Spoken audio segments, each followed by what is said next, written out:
sure what's better, whether it be the giveaway today to all the youngsters 14 and under, thanks to the folks at Toyota. It's the Reese Hoskins figure. The fact the Phillies are in first place at this late juncture in the month of May for the first time since 2011. Today they wrap up this interleague series against the Blue Jays. It's Weekends with Schmidt, presented by Acme Markets. The National League East is going to be this way probably for the rest of the season. I mean, look how close the top four teams are. Even the Mets, who got beat up yesterday late in their ball game, they're just 3.5 back. The Phillies, a half game up over the Atlanta Braves. Hi, everybody. I'm Tom McCarthy, along with John Kruk and Mike Schmidt. We get set for today's finale of this series against the Toronto Blue Jays. And let's focus on the two Nicks. John's going to talk about Nick Pivetta. Michael's going to talk about Nick Williams. Nick Williams' playing time diminished this year, but he's found a way to contribute off the bench. He sure has. And Nick Williams got a big blow for us last night. He's no longer a secret weapon in the National League. I think he has, he's like 8 out of 12 as a pinch hitter. He has 3 home runs, big ones. And last night, couldn't have been a bigger one there. You see the replay right there. Some kind of a forkball or something out over the plate that he took the other way, hit it about 410, 415 to left center.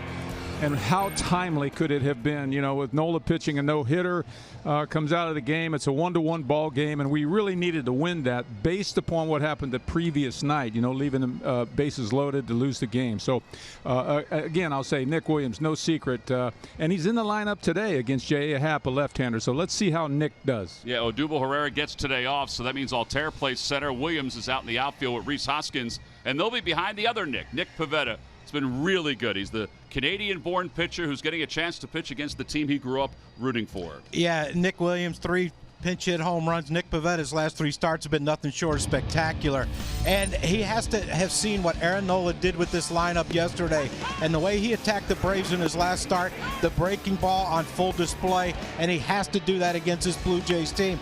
Look, the record's not great for the Blue Jays, but they do score runs. The breaking ball, though, is their Achilles heel. And if Nick can get that breaking ball over and then work the fastball up in the count like he did against the Braves, he's going to get strikeouts, he's going to get deep in the game, and hopefully our offense can get him some runs and get him another win. All right, you talked about the last 3 starts. There you go, 3-0, 19 innings. So he's averaging more than 6 innings per outing. He's got a 13-inning scoreless streak coming into today's ball game. So the Phillies hope that continues, and the success of their pitching staff, their starting staff, continues as well. Jay Happ makes the start for the Blue Jays. The former Phil, excellent numbers against the Phillies, and here at Citizens Bank Park, making his 11th start of the season. Phillies bullpen yesterday got the win after Nola was lifted, and the save. Some pretty good defense behind both relief pitchers. We'll get to lineups and first pitch when we return to Citizens Bank Park. Phillies baseball is brought to you by Xfinity, America's best internet provider, according to speedtest.net. By Toyota, the summer starts here at Toyota. Let's go places. By Citizens Bank, official bank of the Phils. Visit citizensbank.com. And by Independence Blue Cross, live fearless. Learn more at IBX.com.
for quite a while the anthems have been played, and it was a beautiful ceremony prior to the start of today's ball game. And everybody standing in respect while the color guard heads off the field and out of sight. And we are minutes away from the finale of this 3-game series. Nick Pivetta, one last high five with the young lady out on the mound before he warms up and gets a chance to face the team that he grew up rooting for. A team that used to have Roy Halladay before he came to the Philadelphia Phillies, who was Nick Pivetta's favorite player. In fact, the Blue Jays wearing the patch this year commemorating the memory of Doc. As Pivetta starts to warm up, trying to continue what has been a strong year for him. As he starts to warm up, let's check in with Greg Murphy. Murph.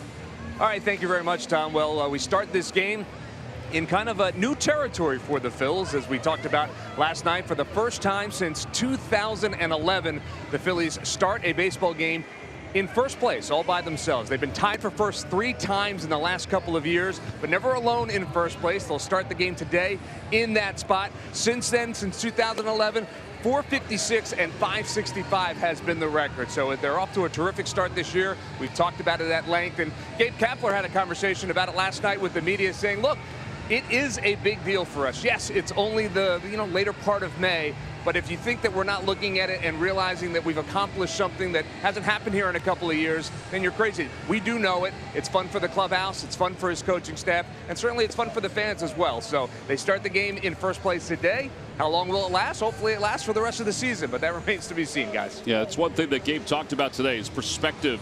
And now that they're in first place, it's holding on to it and holding on to the top spot, or at least in the area of it, for the remainder of this season. Pivetta finishes up his warm-up tosses. Let's take a look at the Blue Jays lineup, brought to you by Xfinity, America's best internet provider, according to speedtest.net. Well, they've shaken it up a little bit. They've got another new shortstop. That's Solarte, who's been in the lineup the last 3 days. Kevin Pillar is back in the starting lineup, despite the fact that he has struggled recently, but has 2 hits in this series, hitting .323 against right-handers. And the right-hander for the Phils this afternoon is Nick Pivetta, 4-2, an ERA of 3.23. He has 60 strikeouts in 53 innings of work. And he is ready to go. And the first pitch of the afternoon. Take it outside. We're underway, and the count is 1 ball and no strikes. All right, Johnny, good numbers at home, just like Aaron Nola. Yeah, it seems to be a beautiful theme that these Phillies pitchers have going on right now. We talked about in the open, Nick, last 3 starts has been as good as anyone in baseball, and hopefully he continues that and helps keep us in first place after the day's over. See the numbers overall on Curtis Granderson, 1 for 9 in this series. At a fastball on the inside corner, 1-2. This is our first look at Tim Timmons this year behind the plate. Kind of get used to his strike call. They want to go upstairs. And Granderson lays off. Timmons is behind the plate. Mark Rippinger's at first. Joe West, the crew chief, at second. And Doug Eddings around at third. 2-2 pitch. And a line drive base hit it to left field. So they went back with the fastball. And Granderson picks up a hit. So they were up high on the 2-1 pitch for ball, or for the 1-2 pitch for ball 2, and then down in the zone, a little easier to handle. Yeah, I always give a hitter credit when he fights off the fastball with 2 strikes. I mean, just kind of guarding against the breaking ball. Fastball can get in on you when you do that, and just threw it over shortstop. That's really, really good hitting. Well, now a runner at first to Josh Donaldson, who's hitting .229 overall with 5 home runs.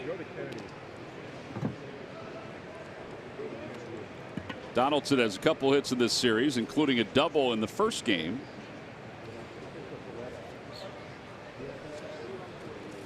I'm taking the cab. And it's 0-1 to him, a 94-mile-an-hour fastball. It's one of the rare first pitch fastballs he's seen in this series. You are correct, sir. The fact that they won. Seen a steady diet of balls inside off the plate. Slider, and it's 0-2.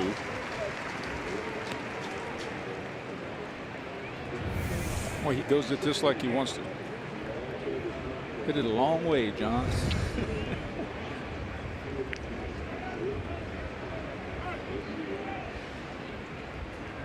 Donaldson didn't want to step out. He just wanted some extra time to prepare as Pivetta was on the mound. Nick has a great pace about him. Donaldson's got a nice presence in that batter's box, too.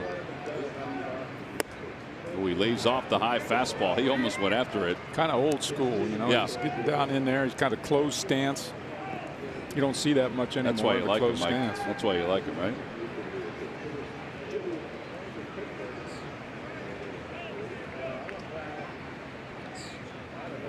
Breaking ball and a foul tip. And strikeout number 1 for Pivetta. Yeah, that'll bring Justin Smoke to the plate. There you go. Good location. Passed over the outer 3/4 and caught it right on the outside corner. Man, you got to go get that. You got to keep your head in that zone when you swing that bat. You try to do a little too much with that ball. I think his command of those 2 breaking pitches, the curve and the slider, have really been light years ahead of last year. Can you imagine the rapport that these young pitchers must have on our staff? I mean, like, you know, Nola, Pivetta, Eflin, these guys all kind of. Nola's a little bit of a different kind of pitcher, but Pivetta and Eflin are very similar. And Vince Velasquez. Yeah, well, Vince, yeah. But I mean, you know, Vince is a high intensity, works real hard on every pitch kind of guy. Basically a strikeout pitcher, even though these guys strike him out too. But they're very similar, kind of a free and easy 94-mile-an-hour fastball. 2-1 to Smoke. Who had a couple hits in the first 2 games of the series, including a long home run in game 1.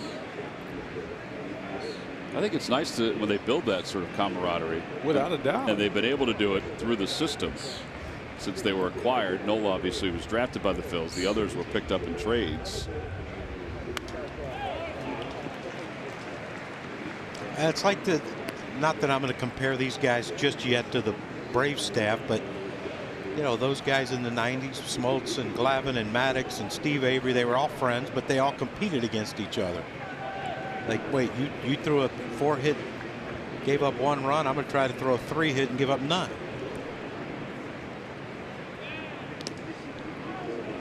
Three Hall of Famers. Chipper joining them this year. Yep.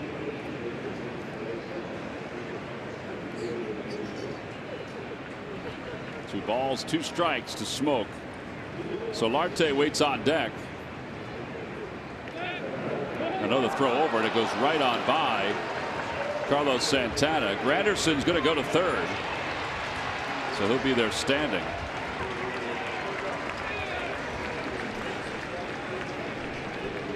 So a 2-base error on Pivetta.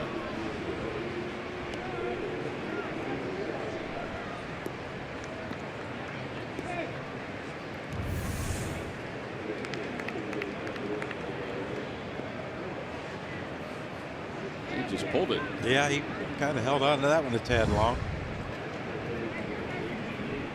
Phillies will play the infield in with a runner at third and 1 out here at the top of the first. Breaking ball doesn't come all the way back, and it's 3-2.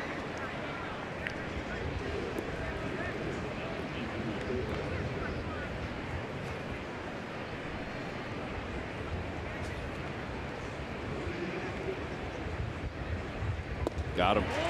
That's the curveball. And there are 2 outs. Back-to-back strikeouts for Pivetta. And now he's got Solarte, and he might be able to see his way out of this. Well, this is an example of the rapport we were talking about. I can't tell you how many times Nola has done this. In yesterday's game, a lot of 3-2 curveballs, 3-2 changeups. So Pivetta thought he'd try it. We saw that breaking pitch has worked against this team. But you know, last year he throws a ball away like he did. He's going to try to throw the next one 152 miles an hour out of anger, and then he misses location. And ball flattens out and it gets hit hard. That's what we're talking about. His presence on the mound, his flow on the mound is so much better.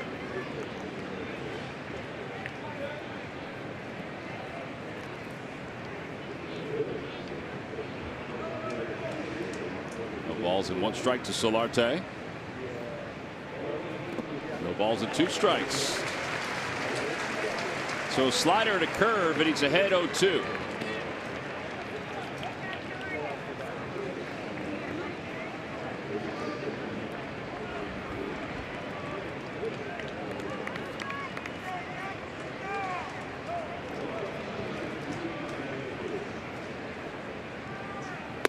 Check swing. Did he go? They appealed. No swing, says the third base umpire, Doug Eddings.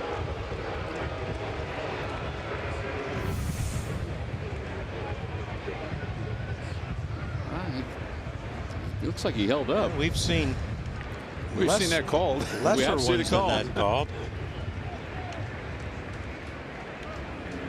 Knapp thought he got him. I think Knapp took off before pitch even got there.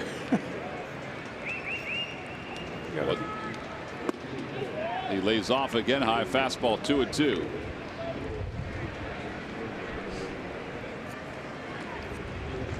You got him looking up 2 pitches. One he wanted to swing at, the other he kind of wanted to too, but you got to breaking ball him here, right? Yep. And he does, and he fouls it off his leg.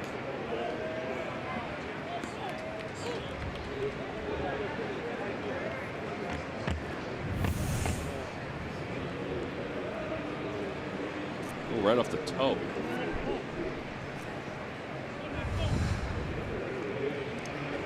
Got all that gear on it, didn't protect the toe, Michael. No. They want to go up again. 2 balls and 2 strikes. And a breaking ball.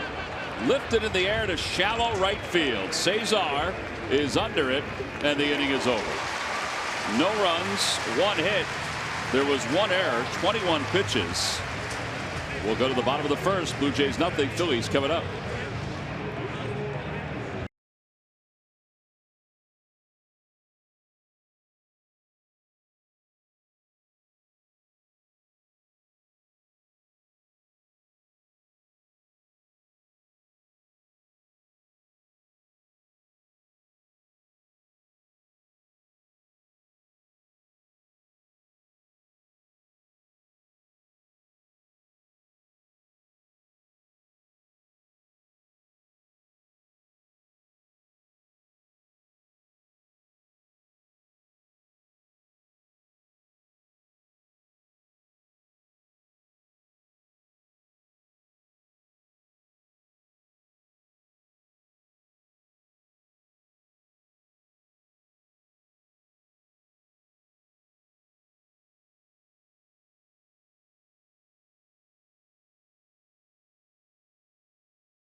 Baseball on the mound against the Phillies this afternoon. Let's take a look at the Phillies lineup that's brought to you by Xfinity, America's best internet provider according to speedtest.net. Cesar leads it off, and then Rhys Hoskins and Mike Calfracco with good numbers at home.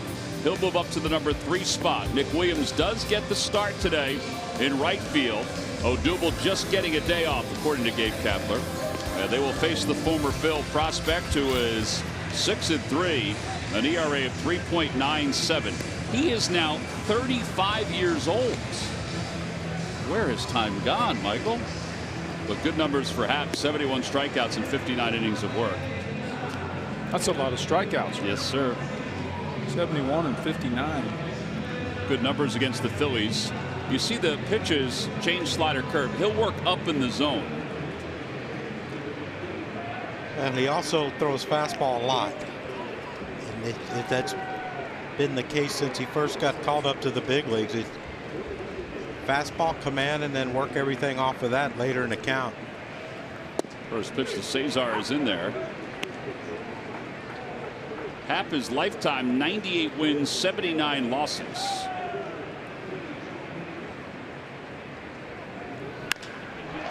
Cesar hits it in the air to right center. Pilar says he has it. So one away here in the first. Cesar's on base streak came to a close in yesterday's game. And now Rhys Hoskins is coming up.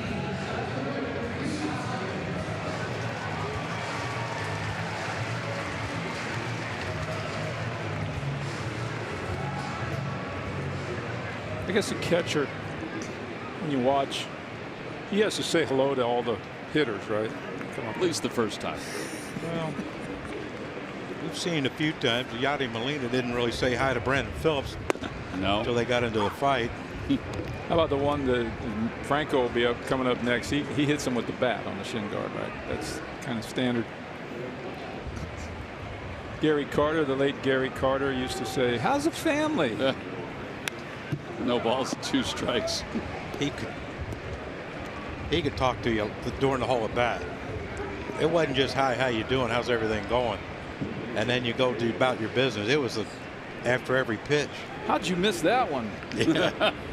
Right.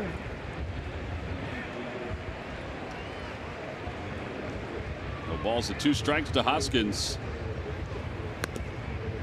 And 1-2. Was that one supposed to break? I don't know if it was a changeup or if it was a slider that didn't break. He stuck his glove out like it was going to come to him, right?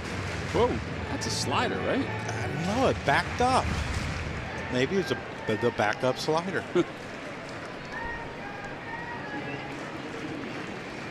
Inside, 2-2. He sure looks, what do you call it, sneaky? Very little motion. Totally relaxed arm relation. Pow, that ball gets on you. Good numbers here at Citizens Bank Park during his career, 8-3. And he just got Rhys Hoskins on strikes, 2 outs. Yeah, that'll bring Michael to the plate.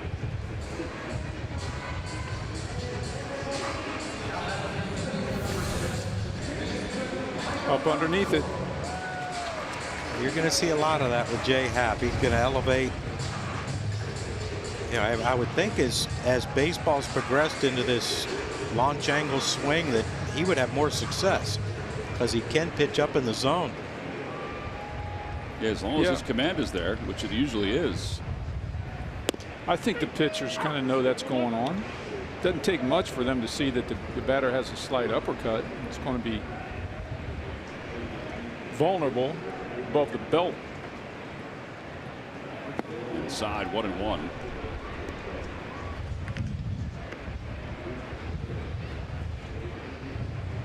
Franco, a home run yesterday that made it 1-0 in favor of the Phillies. Jaime Garcia hit it off the end of the bat and got it into the old flower garden up there. And the way Nola was pitching, you thought that was going to be enough. That's a fair ball, and Donaldson's throw is just in time to get Franco. 5-3 on the putout. A quick first inning for Jay Happ. 10 pitches. We'll move to the second here in Philadelphia in a scoreless game.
MLB At Bat is your #1 Philadelphia Phillies app. Customize your experience to catch every moment this season.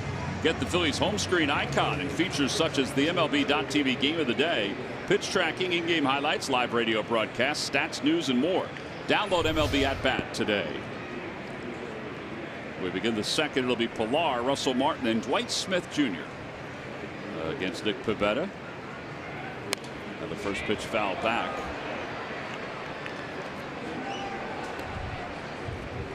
Well, even with the wind blowing, that cotton candy is staying in place, at least for the time being. He's got it secured. One hopper pick by Michael Franco, gets his bearings, and then Santana slides with his front foot to make the play. 1 out.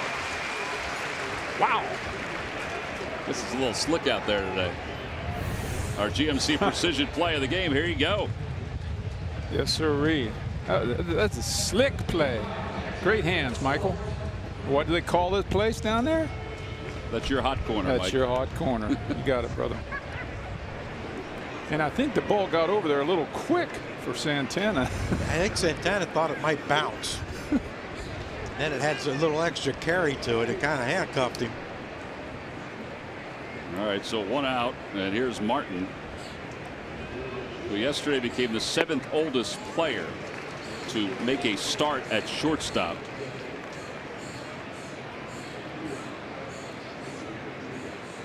He said it was always his dream as a kid not to catch in the big leagues, but to play shortstop in the big leagues. Well, he checked off another box. Dream yesterday. fulfilled.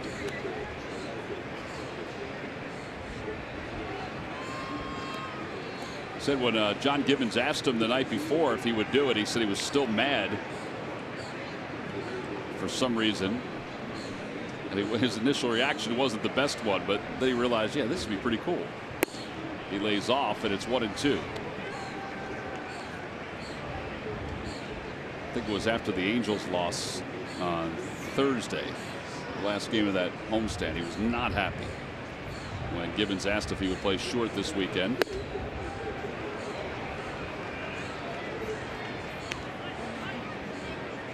John is somewhat of a straight shooter, John Gibbons.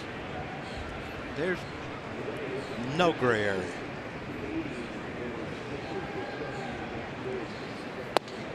Outside, 3-2.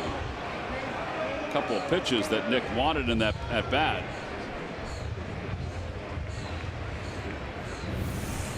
I think this one was a little outside. The one before, that's close.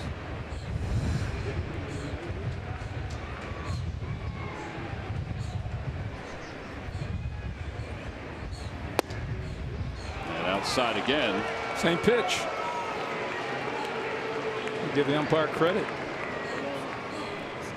And Nick has to keep his emotions now, because last thing you want to do is get upset with the umpire and then.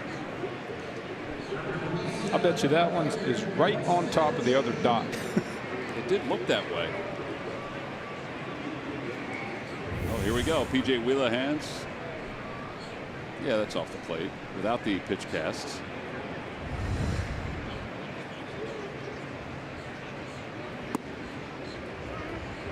One ball, no strikes to Dwight Smith Jr. 0 for 4 in this series so far, making a second start.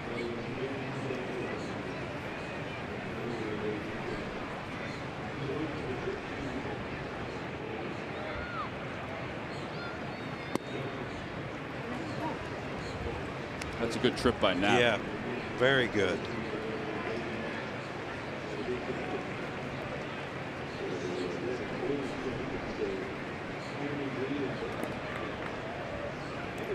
Marking it down. There's one. Number 1.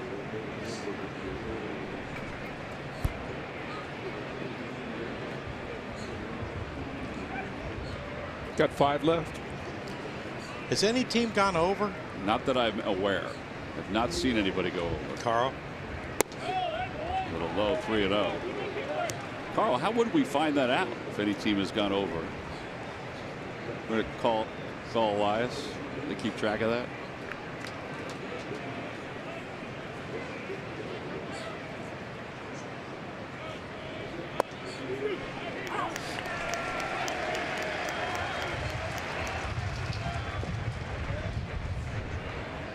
balls, 1 strike.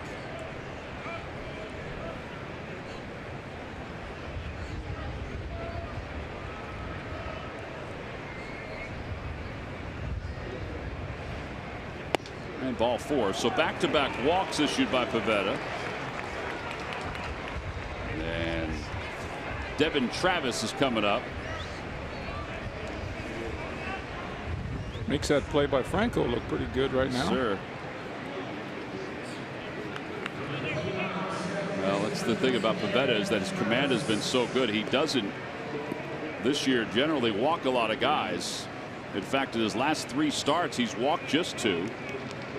He has 2 starts this year where he's walked 3, but the rest have been 2 walks or fewer. And Travis takes just below the knees, and it's 1-0.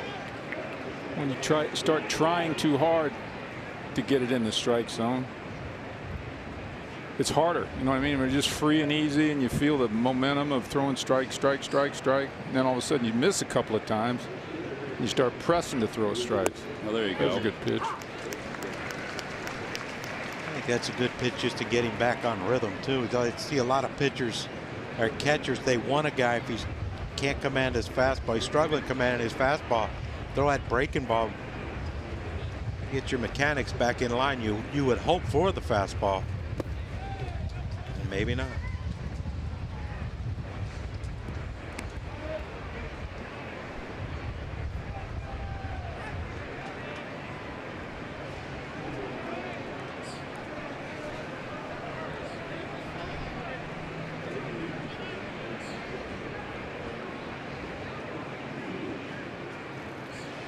Off the end of the bat, flare down the right field line, foul.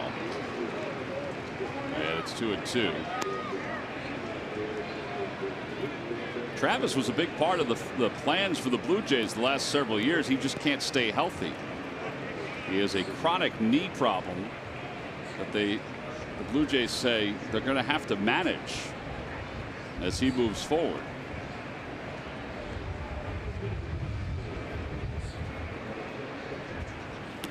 Off the glove of Knapp, and the runners will advance. 2nd and 3rd. It'll be a wild pitch. Certain that's a wild pitch? Well, I guess I'm never certain. I'm assuming.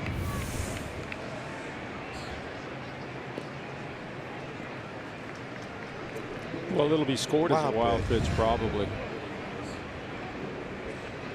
Tell you what, you got your good stick on deck here from my memory. Yeah, Jay Happ. Out toward left center field. That's going to drop in for a hit, and it's going to go to the wall. The Blue Jays will take a 2-0 lead, and Travis is on his way to 3rd base and puts the brakes on around 2nd. It's a 2-run double.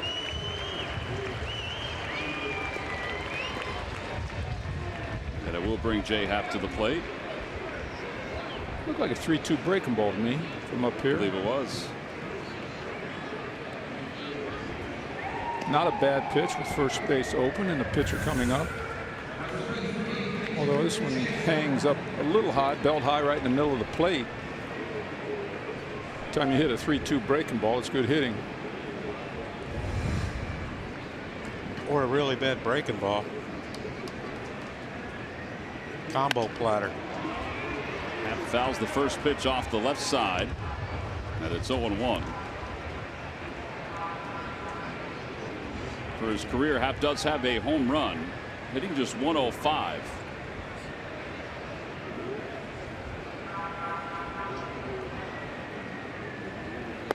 Outside.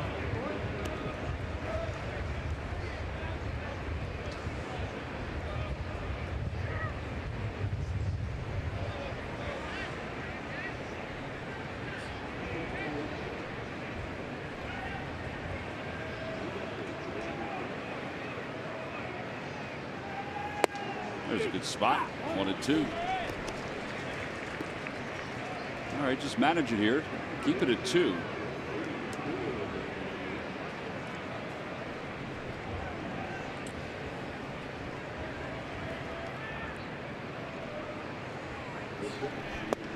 And a strike 3 call. Third strikeout for Pivetta. 2 away. Curtis Granderson coming up. From the backyard barbecue to the Little League field, we know it can be hard to get in front of a TV to watch your Phils. Authentic Phils fans know that it's easy to stream the games on all of your devices.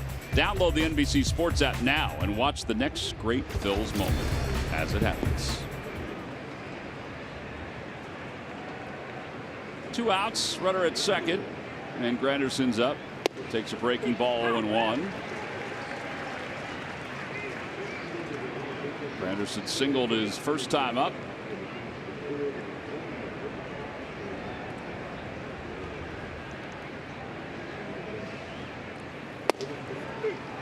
Good spot. It's kind of like the free and easy right there that you guys were talking about.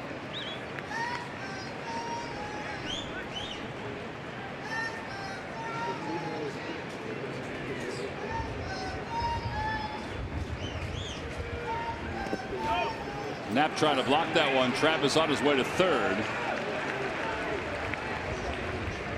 That'll be the second wild pitch of the inning.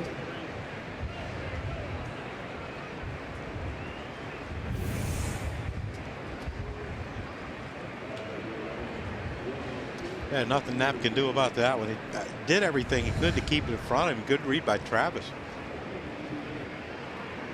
Swing and a miss.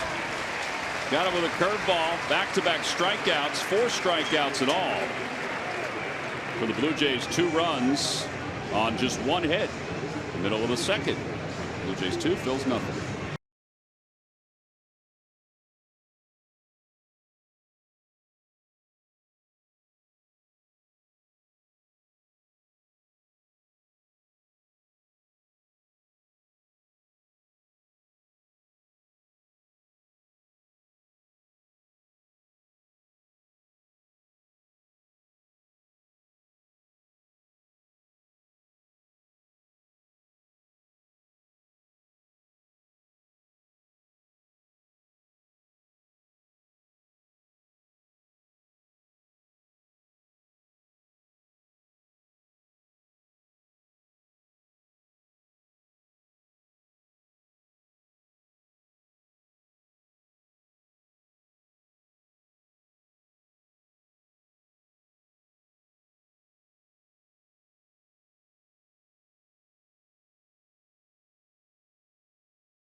Go to the bottom of the second inning here at Citizens Bank Park.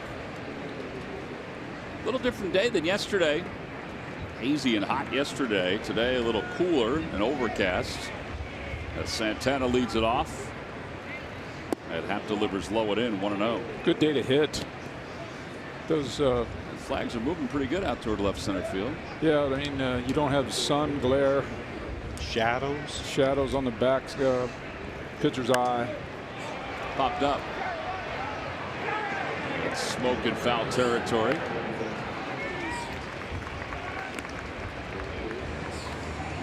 Let's take a look at the Lowe's whole team together. You know the Phillies are tied for the second best record in all Major League Baseball here at home. Well, they have the most home runs in the National League here at home with 36. Nationals are second, then Brewers. Their home ballpark. I'd like to see us get to 40 today. 40 would be good. We'd like to see this guy get going. He can get hot, starts using the whole field. Tone it down a little bit, Aaron. Just, you don't have to swing so hard, John. Not as big and strong as he is.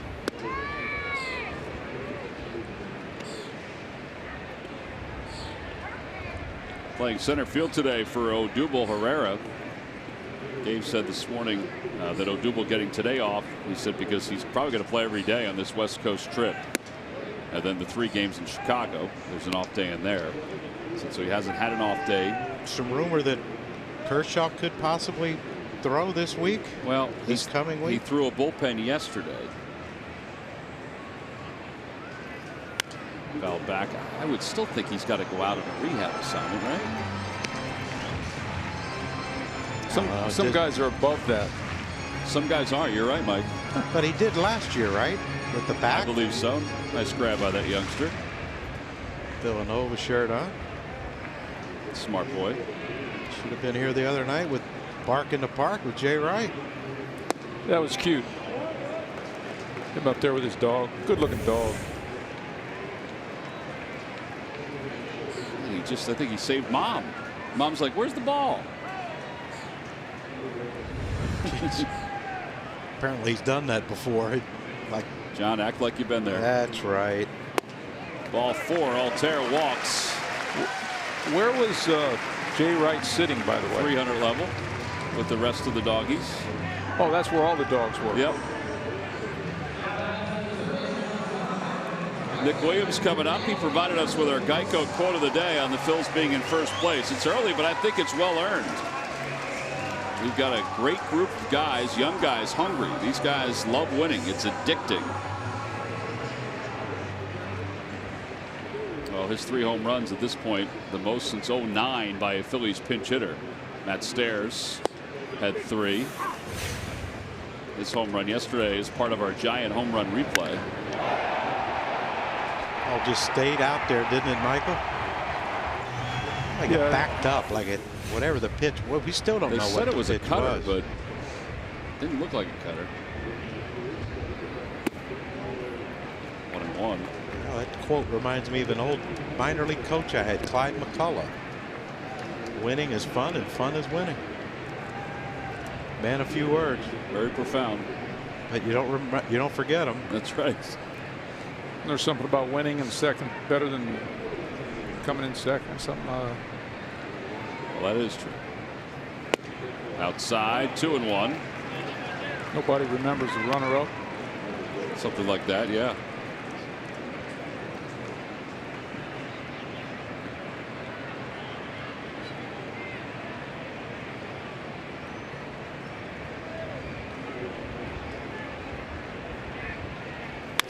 Back toward the middle.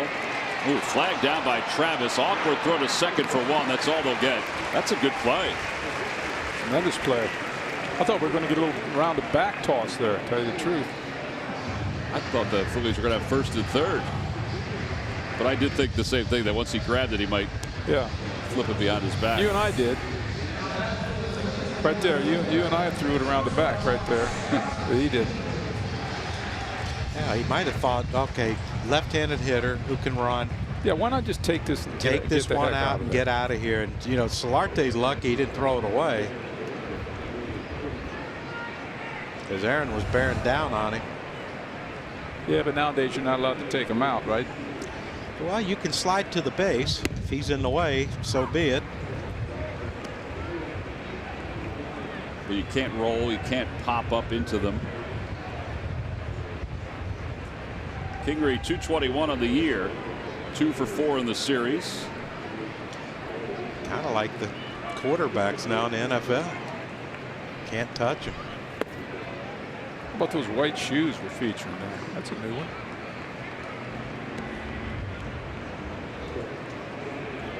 Got some style. Oh, a little gold in them. Goes with some of the gold that they're wearing with the Memorial Day uniforms. Right there's a man who can don some white shoes. He sure could. He sure could. Down the right field line, Granderson on the run in foul territory, and ooh, Travis is there too.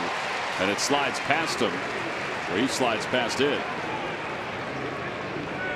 That's a heck of an effort right there. It was. He came out of nowhere. Yeah, I was watching Granderson. I thought he was the only one that might have a chance, and he actually it looked like he overran it and overslid it. Watch where this ball ends up. Like where his glove is, it went between his glove and his shoulder.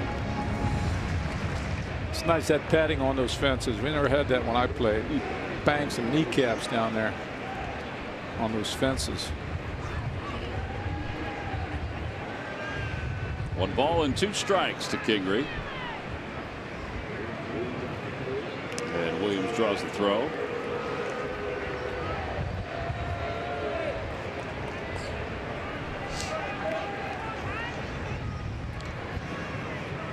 Tell you what, our flights might not be too pleasant, huh?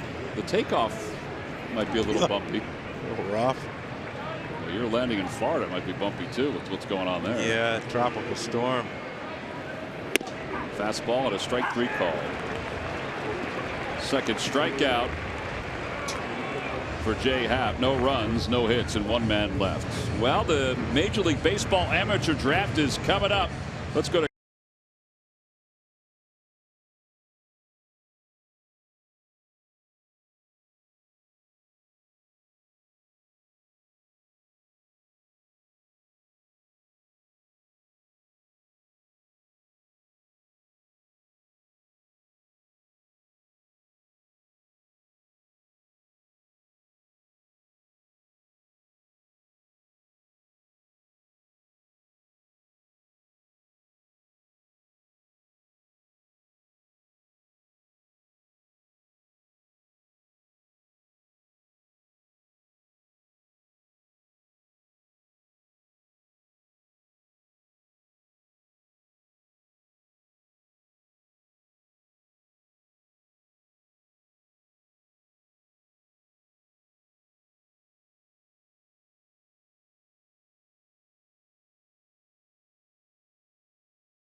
picks in this year's Major League Baseball draft. The Tigers, Giants 1, 2, and 2, and then the Phillies number 3. And then it goes through the White Sox, the Reds, the Mets, the Padres, the Braves, the A's, and the Pirates. There are a couple pitchers that looks like the Tigers are targeting.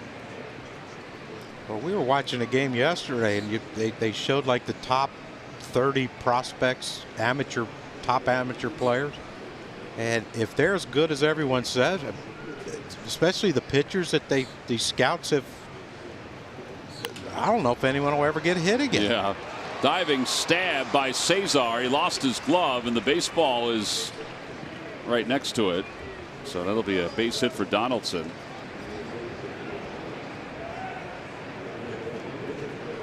And now Justin Smoke is coming up. Cesar's okay.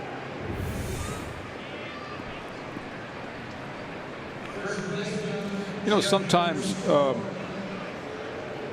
think infielders are just trained to dive.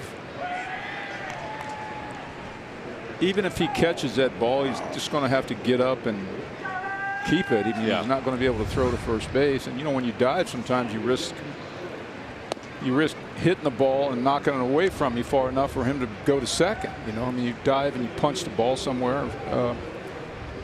You risk injury right there. You risk injury. Yeah, that wrist really bent in.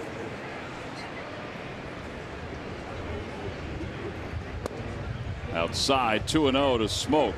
I'm not knocking the idea of aggressiveness and wanting to win and diving for balls on balls where you're going to in the dirt, where you pick them up and throw to first. Sometimes it just doesn't make sense to dive. center fielder's right there behind you. Runner on second. Try to keep the yeah, ball in the infield, absolutely. those type of things. But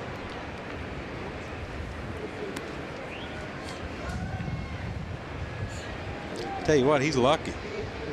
That could have been a devastating injury.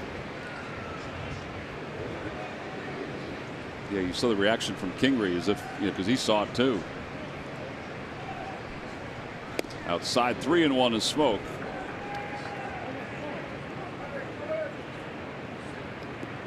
Pivetta trying to find that slot.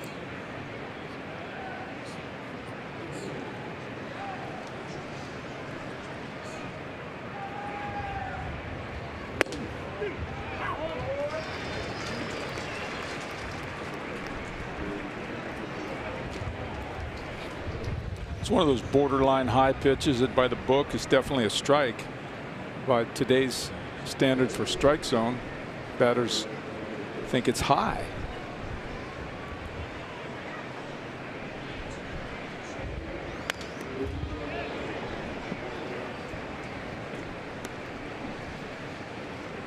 Yeah, because not every umpire will call it too. I tell you, we've had the Phillies pitchers have had a lot of success against Justin Smoke with the breaking ball.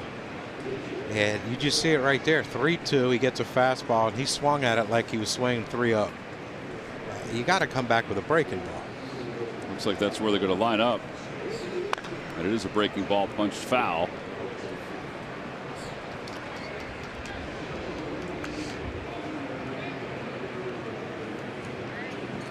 Folks out of the hot dog launcher in the yard.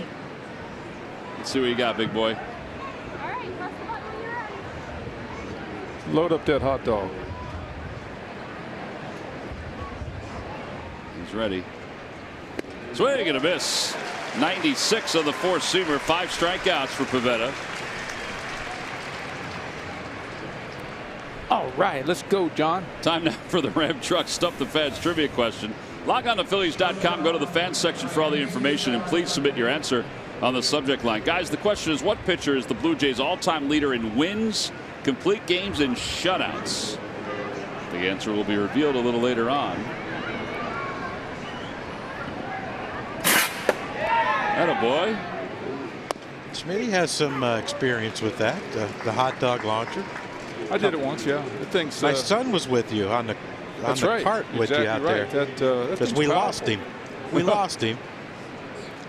And then we look on the camera, and he's out there on the thing, and he was shy, painfully shy, but he loved Michael.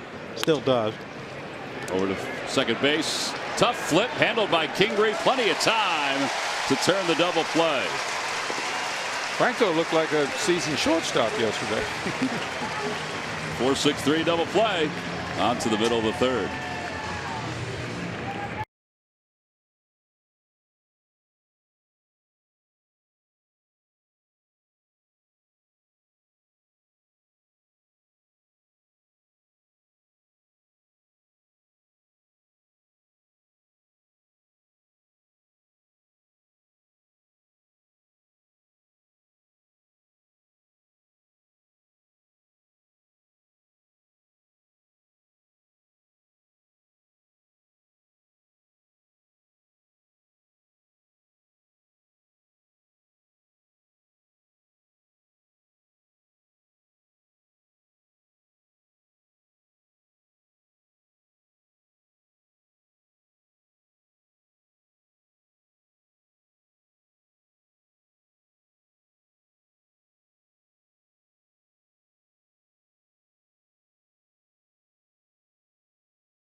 You buy the Pennsylvania Lottery's new scratch-off, My First Million. Players must be 18 or older. Please play responsibly.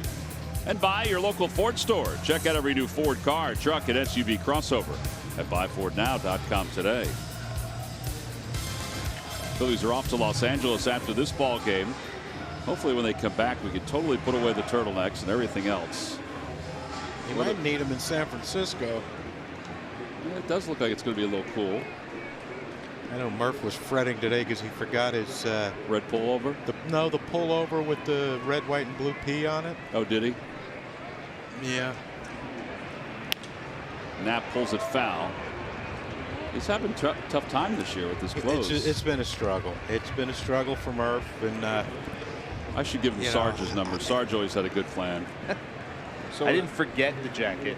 Is Murph couldn't find the jacket? Is Murph a bit of a clothes horse? I think he's just forgetful. Yeah. You know what? He's the youngest one of the crew. Well, Ben's younger than he is, but Ben just well, Ben needs help. He always looks dapper around the office here. Thank you, Mike. When he's wearing the right stuff. He's wearing the same pants every day. Really? Yeah. 2 balls, 1 strike. 2 balls and 1 strike. Thank you, Murph. You're welcome. Now he wants your job. Knapp is hitting 161. Ground ball to shortstop. Backhanded by Solarte. Hey. And 1 away. And then I'll bring Pavetta up.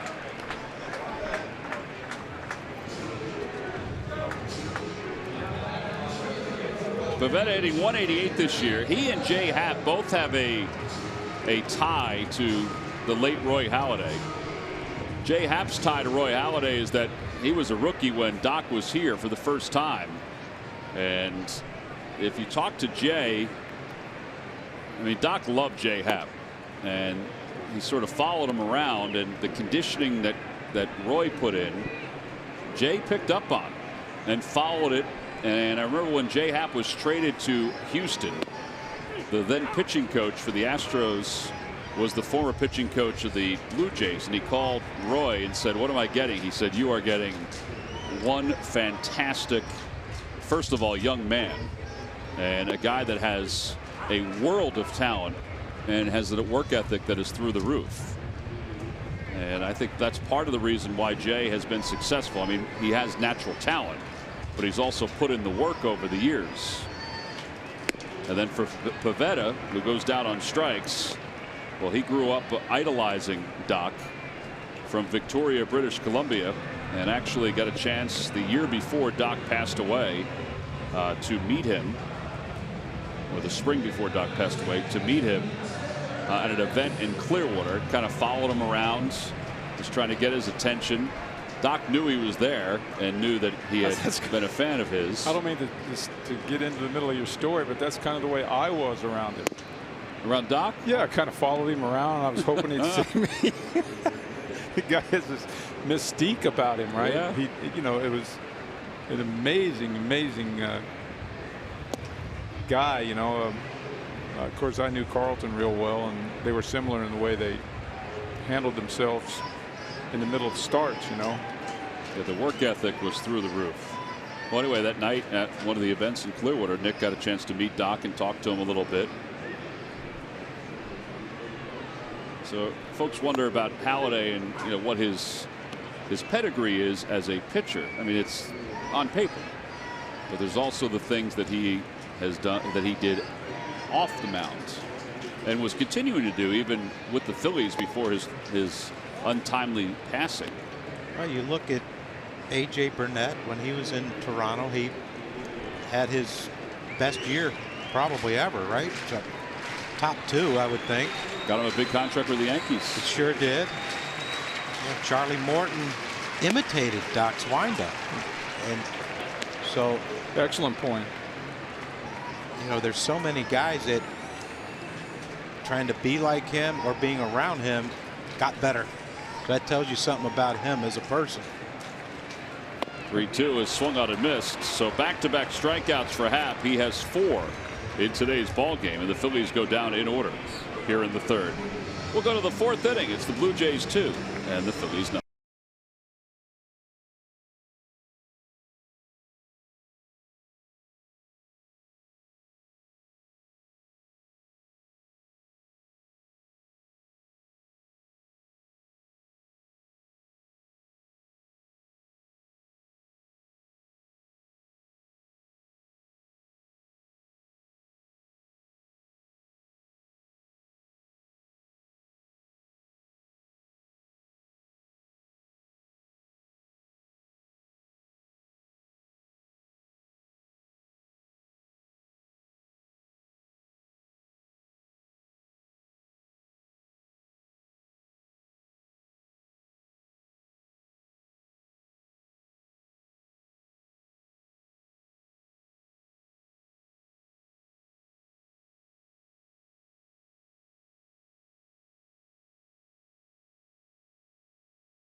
All military by sharing a photo or video with the hashtag Hats Off for Heroes.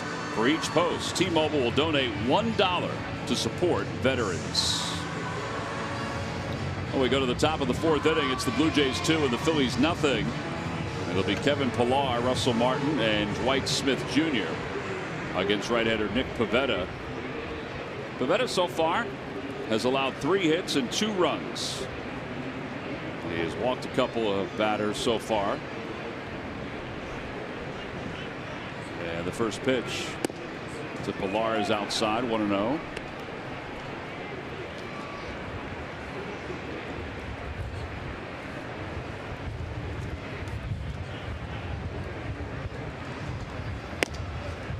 Two balls, no strikes. You know, this is like, kind of reminds you of the start Aaron Nola had in St. Louis. He's not missing by a lot, but he is missing. Yeah, there was that middle of the game where he kind of found it a little bit. Yeah. But then wore down a little bit as the game went on.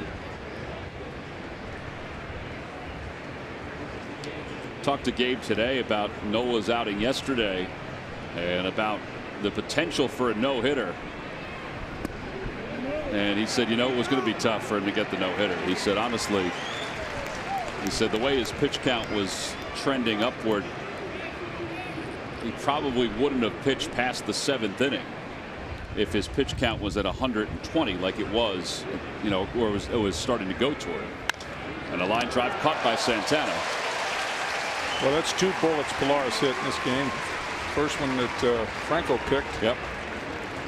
And that one, so he's got the 2 sides of the field covered with line drives. Might want to try the other middle guys, huh? What they used to yell when that happened? P. Rose always yell, "Stay with him! Stay with him!" That's frustrating. If Pilar's really struggling coming in, he was 0 for 17 when this series began. 0 for his last 17. Russell Martin walked and scored. Yeah, that's 1 ball and no strikes. Anyway, we kind of figured what Gabe said. You know, it was 113 pitches when Nola finished. He didn't get through 7, but if he had gotten through 7. Do you recall games where pitcher might have 120 pitches with a no-hitter that they? Johan Santana for the Mets several years ago. I mean, I'm sure there are others, but so did the bullpen saved it in that one, I think, didn't they? No, he finished it. But his arm was kind of never the same after that. His pitch count was in the 130s. Yeah, we sure don't want that. Wouldn't want that to happen here. Gabe would have just have to bitten the bullet. Probably. There has been a few of, you know, guy takes a no-hitter's pitch counts up and they take him out with a no-hitter. Well, Mattingly did it when he was with the Dodgers or the Marlins. It was either the last year of the Dodgers or his first year with the Marlins. It was early on with Adam Conley, or it was the Marlins, I believe. Yeah, in New York, I think. Swing and a miss by Martin. 6 strikeouts. But that has got his free and easy 95-mile-per-hour pitch back now.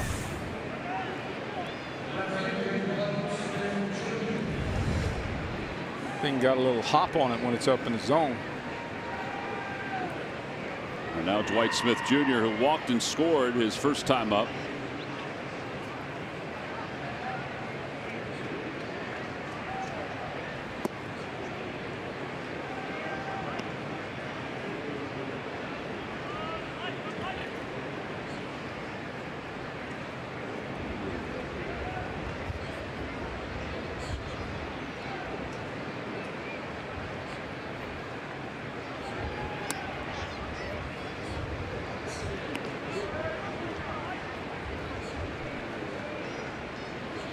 Up in Boston, the Braves have added 3 more runs over the Red Sox. It's 6-0. That's Fultonevich against Chris Sale. Sale's out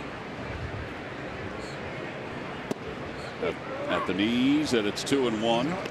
As great as Chris Sale is, he will have one of those every once in a while, won't he? Where, you know, and then you look at the end of the year, his ERA's in the 2s. Yeah. Gave up a home run early to Flowers. Flowers with his second, I think it was his second home run against Sale in his career. Fly ball to right field. Williams got turned around and then slipped, but was able to manage his way to the catch. Weren't they teammates with the White Sox? Flowers and Sale? They weren't.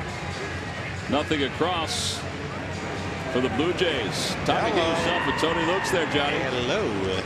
Bottom of the fourth when we come back.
Baseball is brought to you by your local Chevrolet dealers and by Jefferson Health. Call 800-JEFF now or visit jeffersonhealth.org.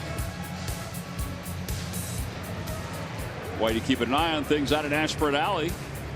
It's a nice shot with the flags flying up above. Whitey's name was brought up a week or so ago because Odubel Herrera was leading the National League in hitting. Whitey won the batting title during one of his seasons with the Phils with a torrid second half.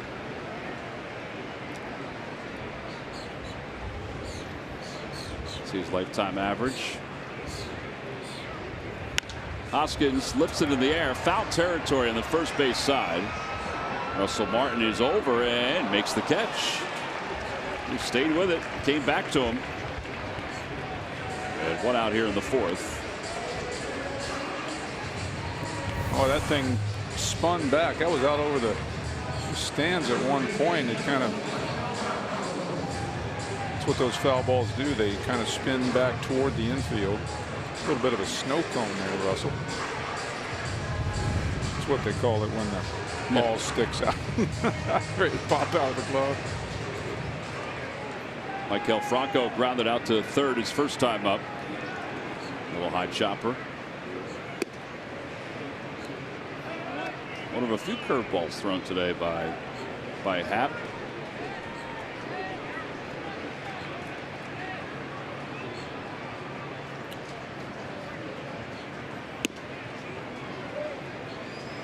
Happ in his 4 years, or part of 4 years with the Phillies, was 14-5. It included a 12-4 2009 season.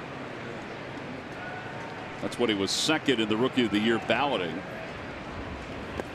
And then the Phillies traded him in 2010 after just 3 starts. Well, Happ didn't like that pitch. Hope he didn't injure himself. He had a funny reaction when he let that 2-0 pitch go in the dirt. Swing and a miss, 3-1. He got the green light. The backswing got a piece of Russell Martin. The 3-1, 3-0 pitch, kind of over his head. He swung at it. By his numbers, anyway. Taking a shot at the old home run. And ball 4. Second walk issued. Bring Dad to the ballpark on Chevrolet Father's Appreciation Day, Sunday, June 10th. When the Milwaukee Brewers are here. John Kruk's 1990s BP pullovers, free to men 15 and older. It is on display all over the ballpark. There it is, number 29. Humpy has it. Now Rich has it on as well. Go to Phillies.com to get your tickets. Bernie. We even got Bernie to put it on. Mike Miller is there as well. Greg Fardazzi. Where do we get with a little those at? flair? We can take it off Pete's back if you want. He's right up here. Carlos Santana takes ball one. Dean's got his. Dean's trying to stay warm in the wind tunnel down there.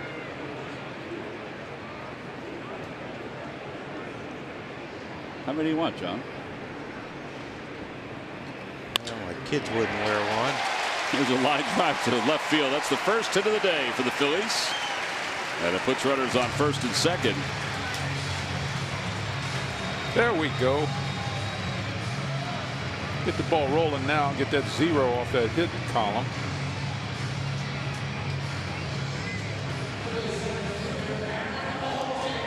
And now Aaron Altair, who walks. One good swing by Aaron and we're winning. That's right.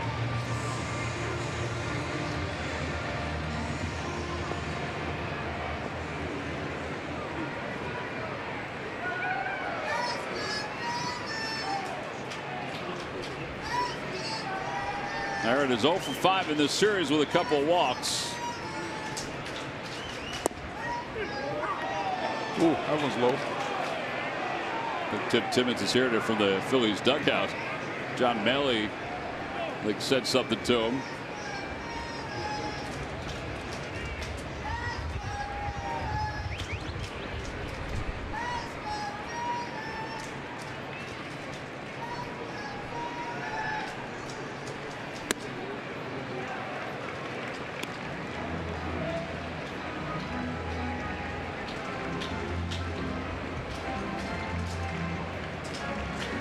Kind of means change up here, doesn't it, John? I don't Two know. fastballs in a row. I don't know what Happett does.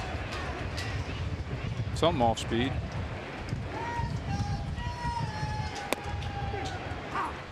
That's a fastball. Yeah, four-seamer.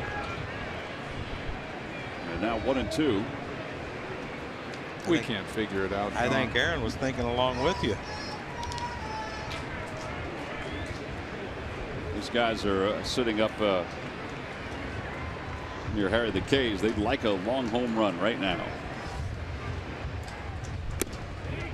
A foul tip, he said. Yeah, I thought I heard a click. I thought I did too, click. now that you mention it. Click and a pop. So that's 5 strikeouts for Happ. That wasn't us walking. Click and a pop. It might be. Well, it is, but we ain't walking now. You got the plantar fasciitis working. That's always fun, huh? It's a little better today. A little better. You got a shoe on. Nick Williams had a fielder's choice his first time up. You know what makes something like that get better? Is when you get something else that hurts more. You got a few years yet, John. Well, I'm catching it. I'll be there soon.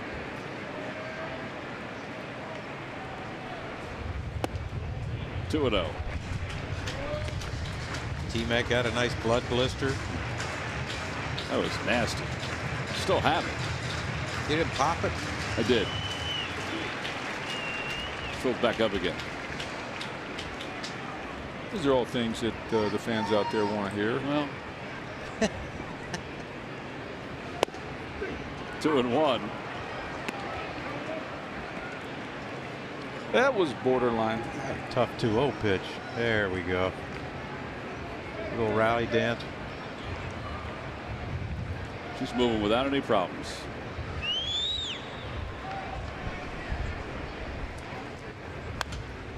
Williams fouls it off to the Hall of Fame club.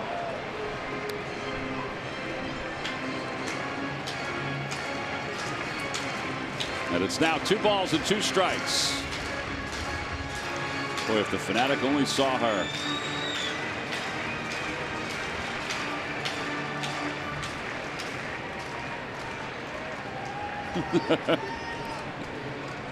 That might be her hat there on the ground.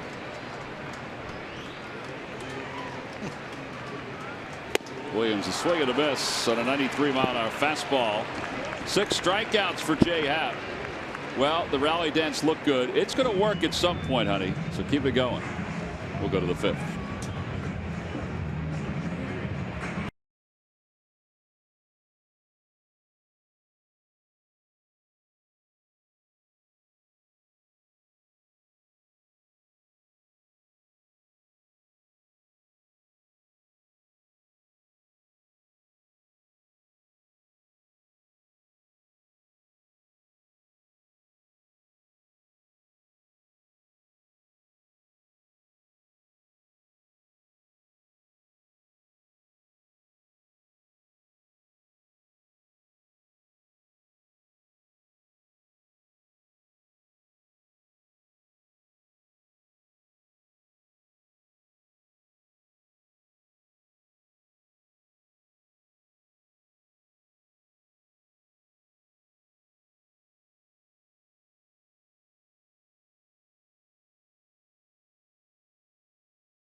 Toyota turning point. We go back to the 2nd inning. This is Devin Travis with a high breaking pitch. That'll bring home 2 runs. So a 2-run double for Travis. He'll lead things off, and he takes a strike. 0-1. He didn't look like a struggling hitter there, John.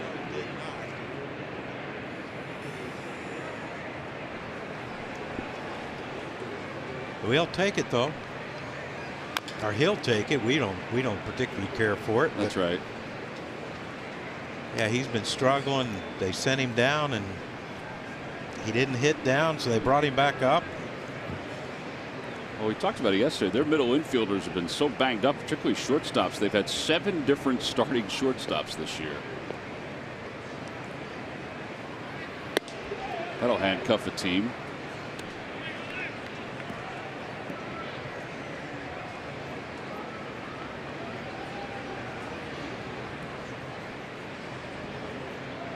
Now the 1-2 pitch.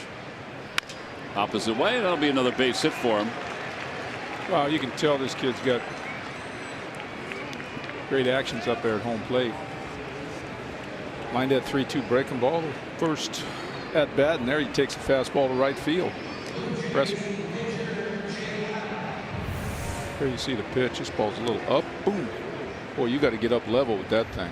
Watch his hands get it level on that ball. That's pretty hitting right there.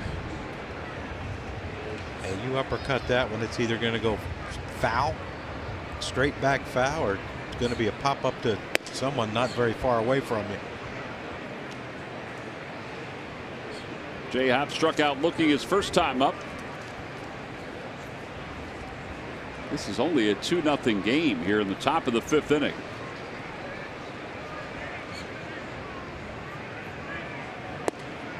Takes a strike. 1-1.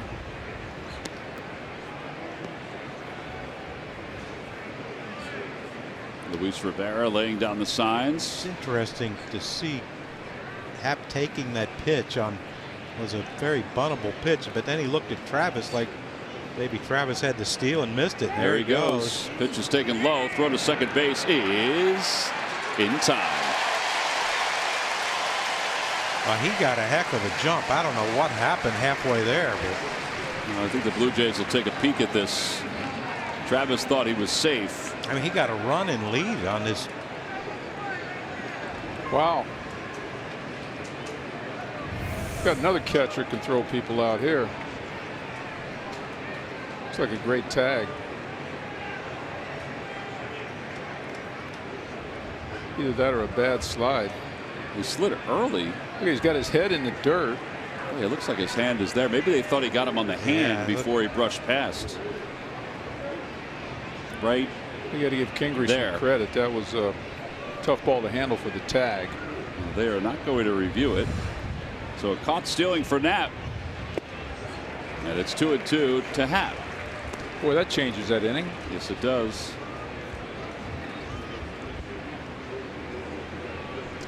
I can't believe they threw him out. I mean, he no, really. I'm with you. His jump, I mean, he was running when Pavetta came set. Watch Pavetta come set, and then he takes off. And he definitely does. He has a crow hop lead. I think it was the slide. It was. He did nick his hands. Look, he ran the glove right over his hand on the way into that bag. Like in this day and age when guys are sliding past the base, they can't hold on to the base. That wasn't going to be the issue with that one.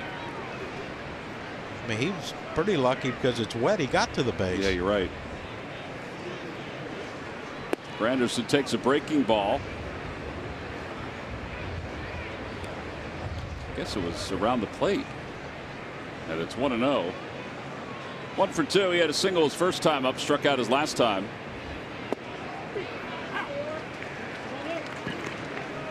Hard to believe he's 37. Curtis Granderson. He hasn't aged, has he?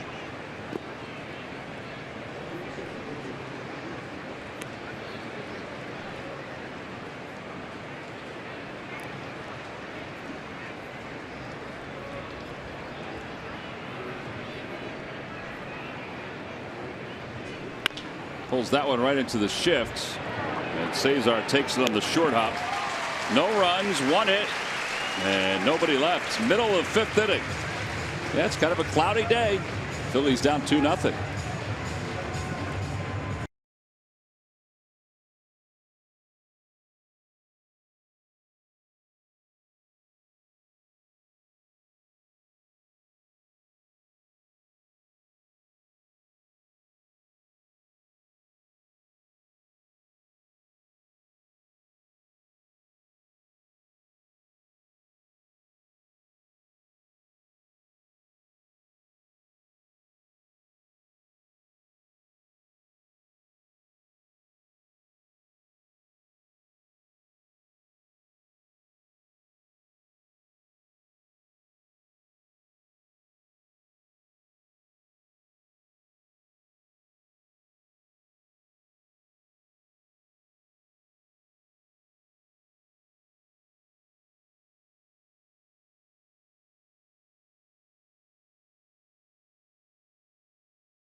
Citizens Bank minor league report. Citizens Bank, the official bank of the Phils. Visit citizensbank.com. Well, yesterday, Lehigh Valley swept Pawtucket 6-3, 6-2. Dylan Cousins had 2 home runs. He's batting 5th today for Lehigh Valley. Reading swept Portland, and then Lakewood defeated Delmarva. Lehigh Valley's having itself a nice year. A lot of veterans on that team that have really helped contribute to their success. Boy, it'd be nice to see Dylan Cousins start to get the swing down. Spoke to Joe Jordan about him earlier today in the hallway out here. Got to know him in spring training this year. That's Dylan that I did, and kind of surely root for him. And Joe said he's got like 8 or 9 home runs now. He's kind of on schedule. Still striking out a little bit too much, but working hard. Wants very much to show up in the big leagues here real quick.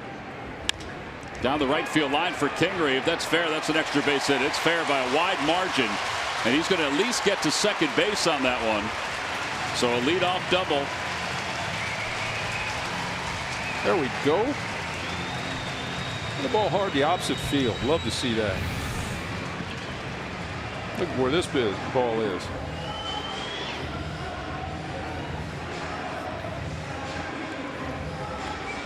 See why it's so easy to hit the low ball with the uppercut, because you're going down to the ball.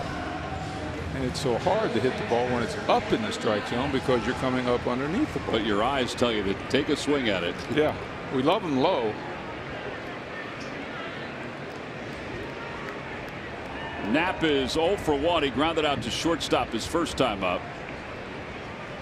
But here's a situation, with Pivetta on deck. You like to see Knapp. You'd like to see him move the runner, but that might not be the most important thing.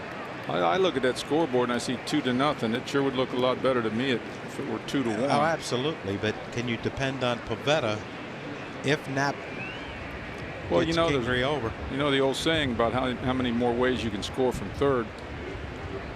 If Pivetta would happen to make an out or strike out or something, he's still got Cesar coming up with a man on third. Brings in the infield single, beating out a ball. Still bunt, can drop a bunt, score a run. There's Cesar, he's in the hole. And by the way, Knapp could get a hit over there by going the right way, going to right field.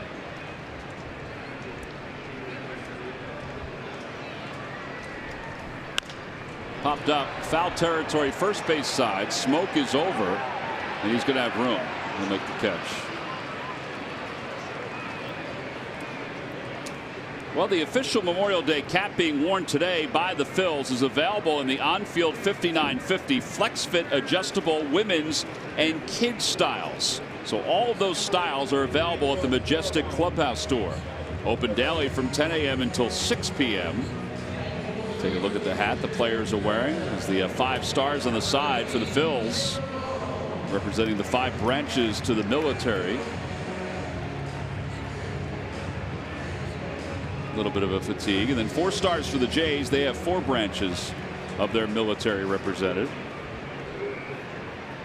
Well, Nick Pivetta's day is done. Pedro Florimon is going to pinch hit. That's where you'd like to see him get him over if you knew that you were going to pinch hit.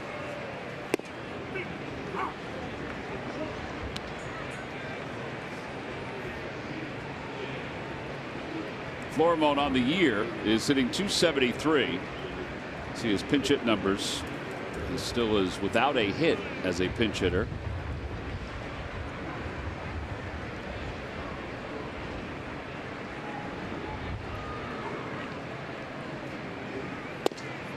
Oh, 0-2.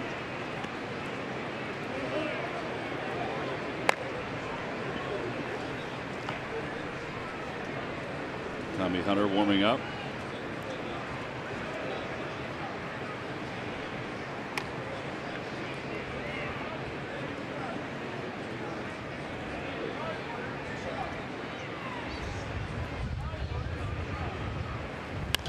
Fouled off to the right.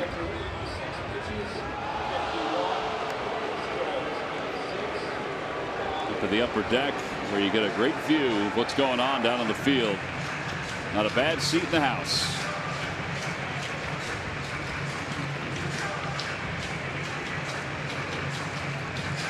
Hopefully getting a view of Pedro Florimon coming through here with a runner at second base. First time this afternoon the Phillies have had the leadoff hitter aboard.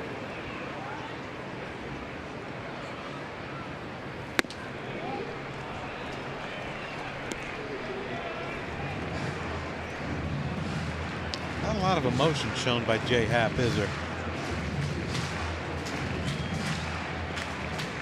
Just kind of just rolls along with it, doesn't it? Well, that's the old Roy Halladay personality. And a strike 3 called on the inside part of the plate. 7 strikeouts for Happ.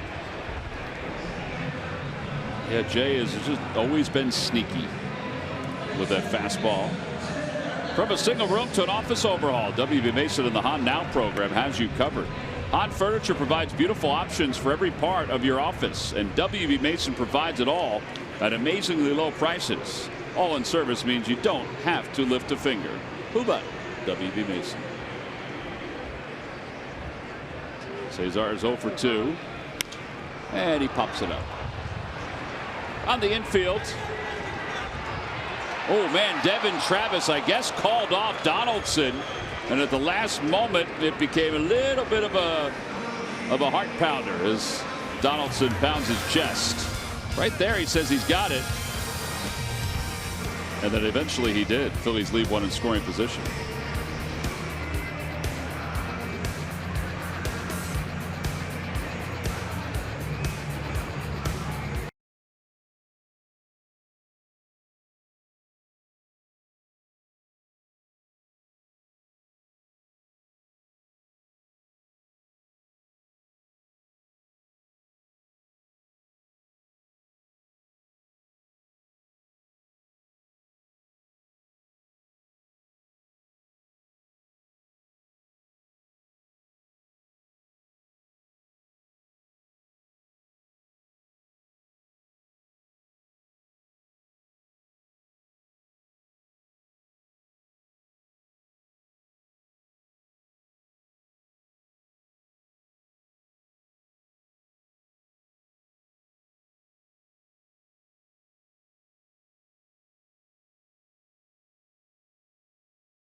In many different areas during the first 2 months of the season. Pedro Florimon has defended 5 different positions this year and has done so in fine fashion. At the plate, his average has hovered around 300 for the month of May, including his first 2 home runs since 2013. Yep, and even when Gabe Kapler needed him to step onto the mound, he was ready to fire on more than one occasion, saving the bullpen, helping his team. And it's brought to you by Independence Blue Cross. Live fearless.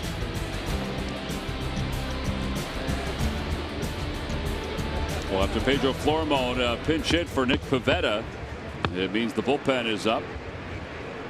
And Tommy Hunter will be the first one out of the pen.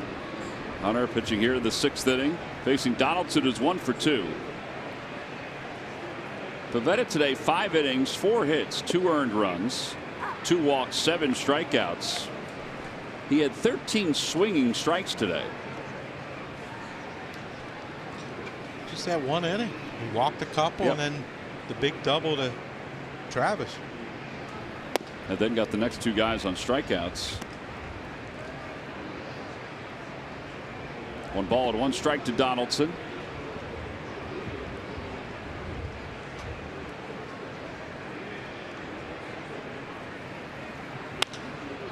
Slaps it foul. And 1 ball and 2 strikes.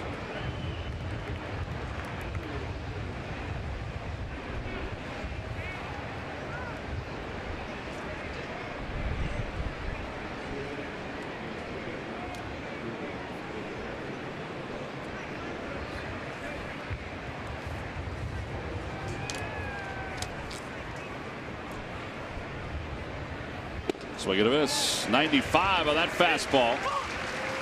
And 1 away. Justin Smoke's coming up. Let's check in with Greg Murphy. Murph. All right, thanks, Tom. Time for our timeless moment presented by Coors Banquet. May 27th, 1923 at the Polo Grounds. Philly slugger Cy Williams hits his 18th home run, his 15th in May, to set a new major league record for the month in a 12-4 loss to the New York Giants. He finished the month with batting .355 and 44 RBIs that month. Nowadays, Barry Bonds holds that record with 17 back in 2001. It's your Coors Banquet timeless moment. It's a lot of home runs for 1 month. That's some production. Cy Williams, who led the league in home runs on 4 different occasions. He played 19 years in the big leagues. And finished with 251 career home runs. That's something, isn't it? Led the league 4 times and hit 250 homers. Played until he was 42 years old. He's a Golden Domer.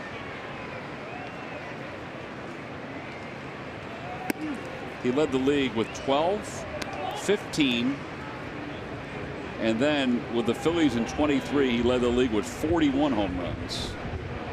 So 12 and 15 on 2 separate occasions, once with the Cubs and once with the Phillies, and then several years later he had 41 to lead the league. Oh, man. What's that one? That goes right on by. It doesn't touch anybody. Could have touched the umpire's shin guard. touched something. Nice hat right there. Yep. Real nice hat.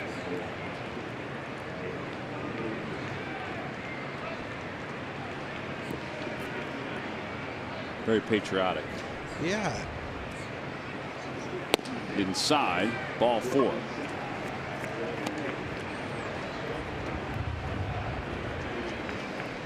And Solarte is coming up.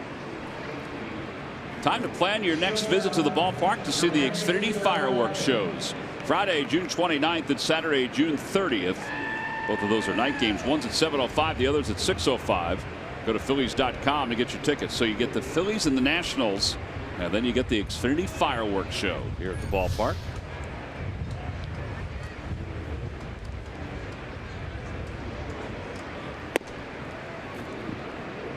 John, I want to go back to a question you had earlier in the ball game that Carl has found the answer to about mound visits.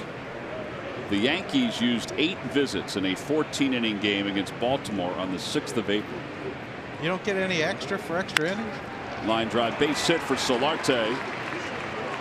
And that ball gets away for a moment from Williams, but runners just advance 1 bag. First and second.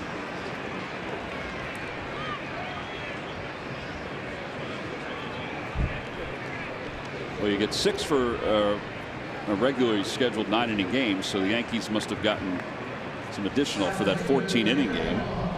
And the last team to use 6 in a 9-inning game were the Angels against the Astros on the 24th of April. So it has happened.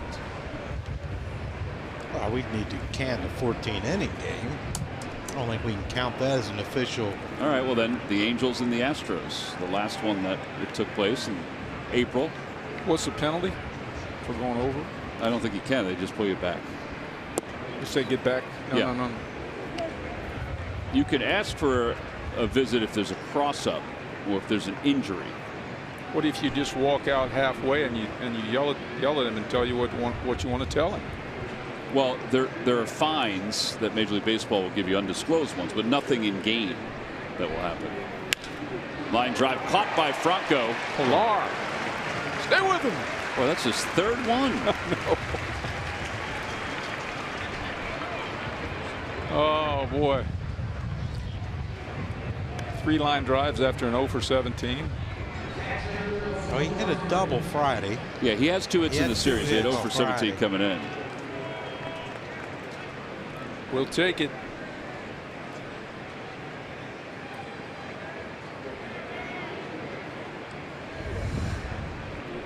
That's some bad luck right there, isn't it? 3 times.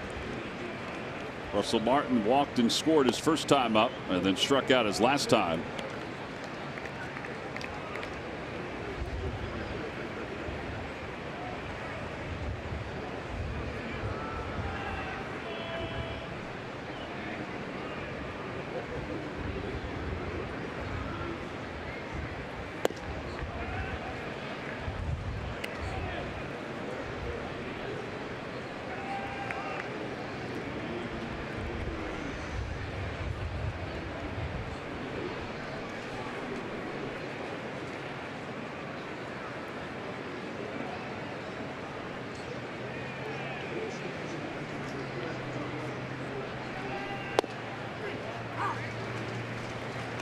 I think Russell wanted that one back. Yeah, I mean, why would you have that thing on safety? And when it's 2-0, 2 outs, 2 men on, fastball right down the chute. You gotta let her go, don't you? Yeah, I think, but And a line drive base hit up the middle. Smoke lumbering around third. They put the stop sign up for him. Wow. That's the good for us. Bases are now loaded, and the inning remains alive. Wow. Well, for sure that was going to drive a run in. There's no reason to freeze the runner. There's 2 outs.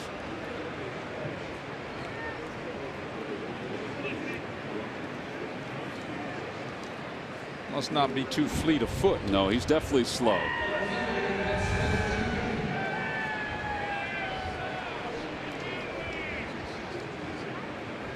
I'd be looking at if I was the runner. I don't know who I'd rather be there. The guy on first that hit the line drive, looking over, going, "What?" Well, here's Dwight Smith Jr. He is 0 for 1. He walked his first time up and scored a run. Inside, 1-0.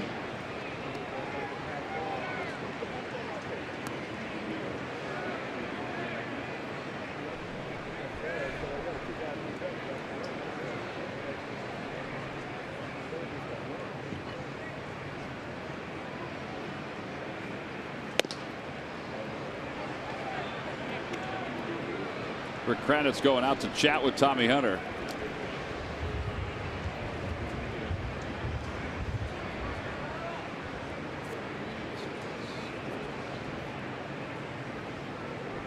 Well, the Phillies will head back into the National League tomorrow to take on the Dodgers in a 4-game series, but they will venture back in interleague play here at home on Monday, June 25th, when the Yankees are here for 3 night games. All 3 games are at 7:05. You can purchase tickets by going to Phillies.com. Bry Ramos is starting to warm up in the bullpen for the Phillies, as the Blue Jays have the bases loaded and 2 outs here in the top of the 6th inning. Needless to say, this is a big out in this game right here.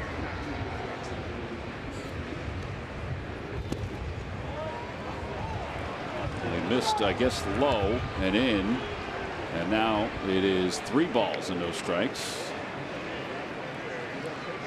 Again, Smith is 0 for 7 with runners in scoring position.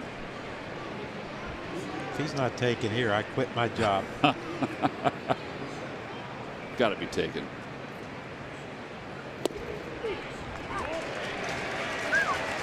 Johnny, welcome back. Good to be here. Good to be joining you guys. I mean, you got to throw another one right there. Take your chances. Hope he hits it at someone. Boy, Nick's awful shallow and right, though.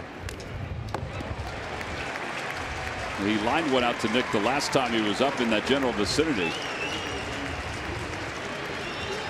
It's that old 3-2, 2 out, bases loaded. The runner on third kind of just trots out by the coach. Right? Yeah, he swings off into foul territory. Yeah. Guy on second takes off on the pitch, as does the guy on first. The 3-2 hit toward third. That's a fair ball. Down the left field line. 1 run is in. Here comes Solarte. He'll score. The throw goes to second base. And Dwight Smith Jr. is in with a 2-run double. Now the Jays lead is now 4-0. Well, that's a strange hit in that situation. Right down the third baseline. They're going to review whether Smith is out at second base. I guess that coach knew what he was doing. Holding Smoke on the previous at bat.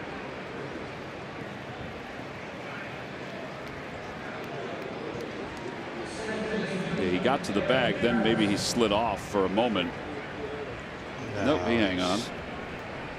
Well, Gabe Kapler's out. That's going to be it for Tommy Hunter. So Hunter gives up 2, but the 2 runners in scoring position are his responsibility. And Bry Ramos will commit to the ballgame for the Phillies. So another pitching change for the Phils. This one here in the 6th inning. Phillies down 4-0. We'll be back after this.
today because the Red Sox are trailing 6-1. Yeah, the Blue Jays have had a nice run against the Phils. They're going to walk Travis intentionally. He's 2 for 2. And Ramos will face Happ, who will come up. And the Blue Jays will load the bases up again. Very interesting. Just the way they're doing this is, the pitcher's coming up third. Yeah.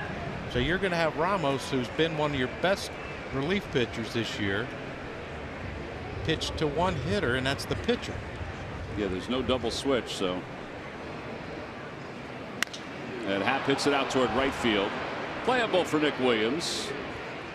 And the inning is over. But there's some more damage that has been done by the Jays. They scored 2. They collect 3 hits. They leave 3. 4-0 Toronto.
By Nissan. Shop ChooseNissan.com.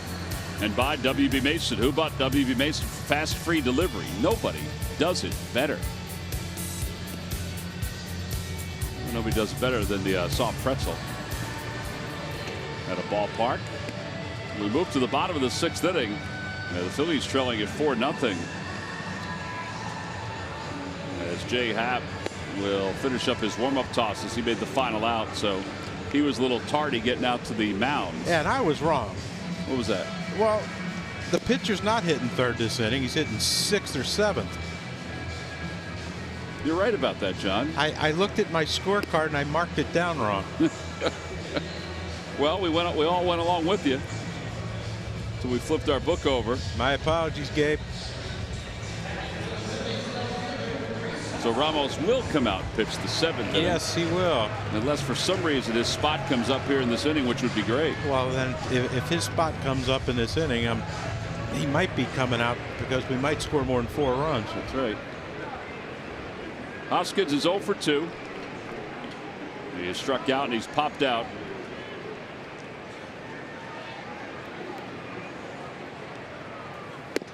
Had a first pitch inside. 1 ball, no strikes.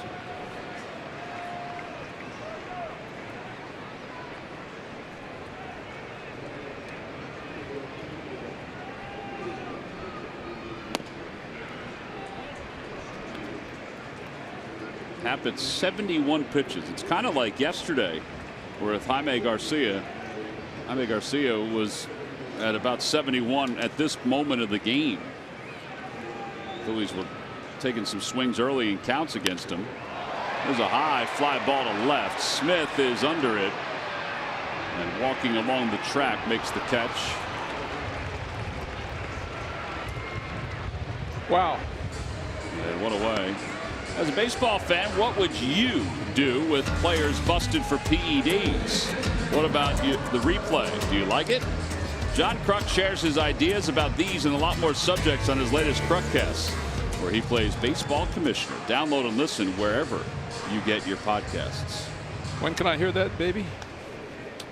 Should be up now, right? Yes, indeed. Yes, indeed. You know, we have some exciting news about that Crutcast, guys. Is that the executive producer of the Yeah. Crutcast, That Greg is, Murphy? that is. It's the most consumed Crutcast in the history of the Crutcast. What, the commissioner one? Yeah. People want to know what What's John's thinking. consumed? He's just using a big word. It's a for, podcast word. Listen Oh, to it's consume. It's a Yes. podcast word. They're not only listening, they're eating it in. Can Or we get digesting it. Or Can heating we- it up. I'd like to get a little bit of this while we're on the air. I know some of the fans. We want the fans to listen to it, obviously. but Correct. Yes. Can you give us a little sampling? PEDs? Yeah, just a little sampling of something they might hear. if Yeah, they I listen think, to the podcast. I think the PED thing, if you get busted once, if you're in the middle of a multi-year, there you go. What's so hard about that? Nothing. If you're in the middle of a multi-year deal, like, and it's proven without any shadow of a doubt, you know, like Robinson Cano, for example, Gotcha. you forfeit the remainder of the contract, and you have to play. You can't negotiate a multi-year deal for 2 more years. After you have to play 2 more years. First of all, you get suspended for the year, and then you can't sign a multi-year deal. You have to play on a 1-year contract at the major league minimum. So think about it. If your lovely wife, let's say you just signed a $200 million deal, right? And you build a $20-something million home. Wow. She goes out and spends No, $15 million on clothes. whatever. Whatever. But buy a let's big- say, but let's say she puts the look. If you get busted, we're going to lose this house because we can't afford to pay it on $400,000 or wherever the minimum is now.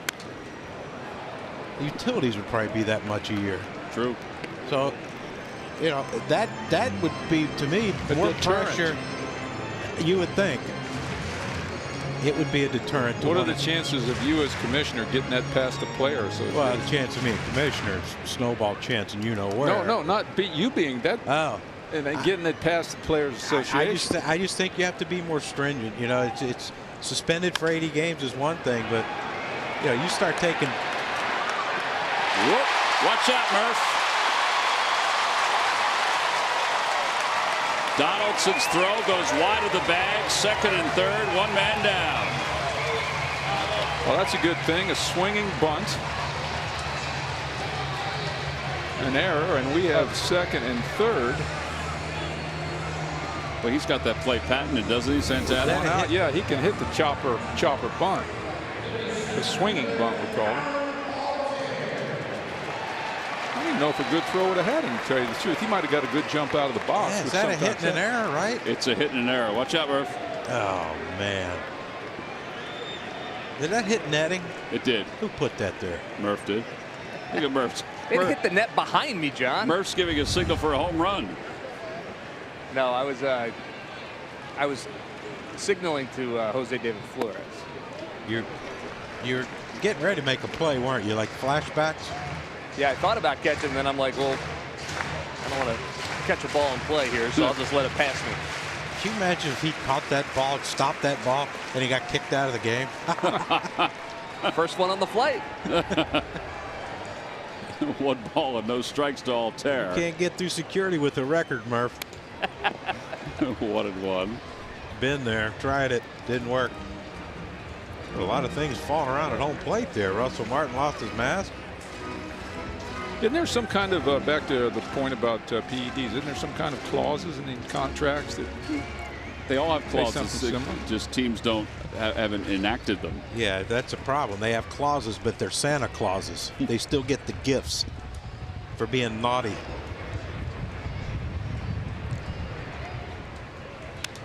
One and two as Altair fouls it back.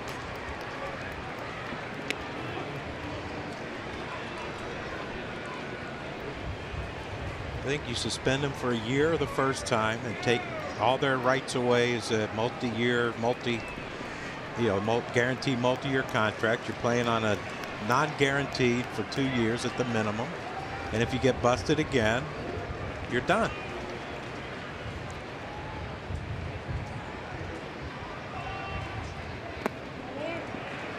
2-2.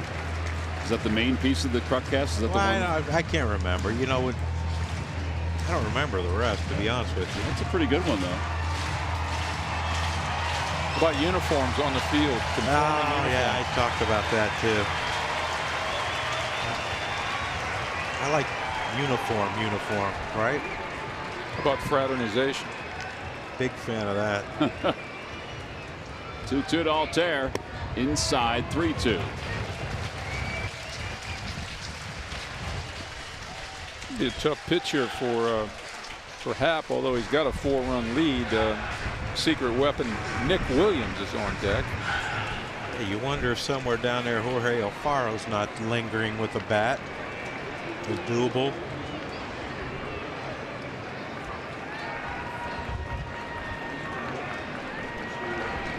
Back toward the middle. That's a rocket into center field. 1 run is in. The ball is dropped by Pilar, and here comes Santana. Altair goes to second. And the Phillies are on the board. It's a 4-2 ball game. There we go. Line shot up the middle. Happ challenged him. The 3-2 fastball looked like. Great swing by Altair. It'll be 1 RBI for Aaron. The second run comes home on the error, the 3rd of the year by Pilar. And just got by Happ. Yeah, give Aaron credit. Aaron was hustling. Pilar looking up. He still thinks he has it. And then, oopsie-doo. Oh, it's not there. But good base running by Aaron to get to second base. A lot of guys have shut that thing down, especially with a guy the caliber of Pilar out there in center field. Williams fouls the first pitch off. It's 0-1. Nick is 0 for 2 today. Danny Barnes in the bullpen warming up.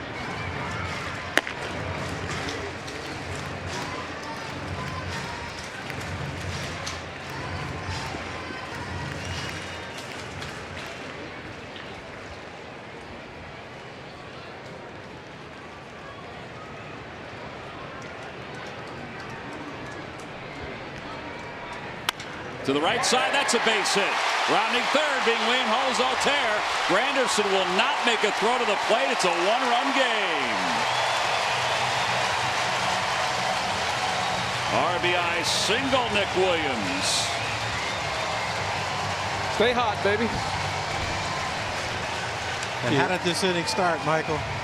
Well, it started with a pop-up. Wow, but the rally started. Good point, John. Michael Franco doing a little ground ball right through the shift. Giant shift over there, so Franco just poked a little ground ball, started the inning, as you mentioned, John. Santana threw a swinging bunt in there. So error by Donaldson, excuse me, and then 2 runs Phillies, and now another one. We might be right with the Ramos. Might be. Might get pinch hit for this inning. Adam Morgan's warming in the bullpen. Morano was up a moment ago. And now Scott Kingery. Coming off a double down the right field line. Kingery. He does that again. We might be a tie. It might be a tie ball game. Williams leads off first. A short lead. He's back easily.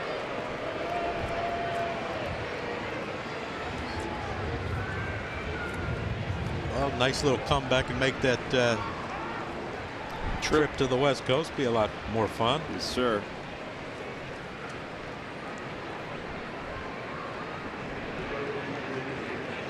He bunts toward the first base side.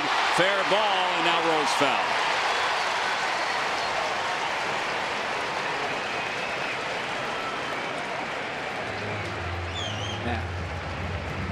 So it'll be no balls and 1 strike to Kingery, who was about to take his arm brace off.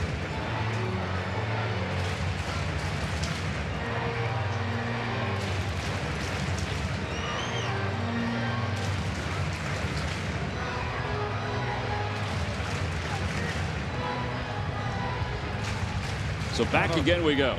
John, I don't know. I still, between you and me, my It's my opinion, of course. I still like Kingery swinging the bat in this situation. Left-handed pitcher coming off a double down the right field line. Hits that same ball he hit for the double. We're tied up.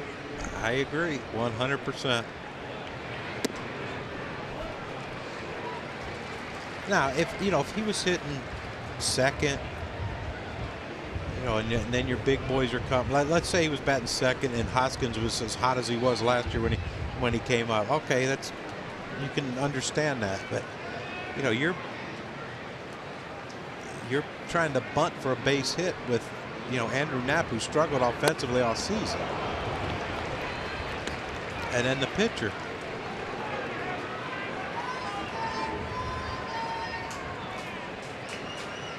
Or a pinch hitter, so you would have to think it probably won't be Alfaro, so it'd have to be either Floremone's already hit, so it'd have to be Valentin or Odubel.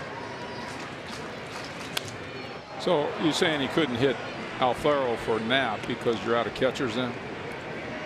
He hasn't done it, right, T-Mac? He hasn't really pinch hit for his catcher unless it's a couple times. Bottom of the ninth or something. Yeah, or it's top late of the in the ninth. game.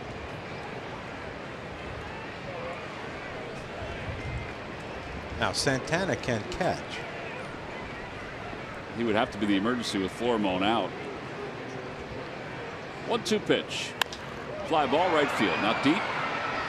And playable for Granderson or Travis, and Travis makes the catch. 2 outs, and Knapp will indeed bat here in the 6th.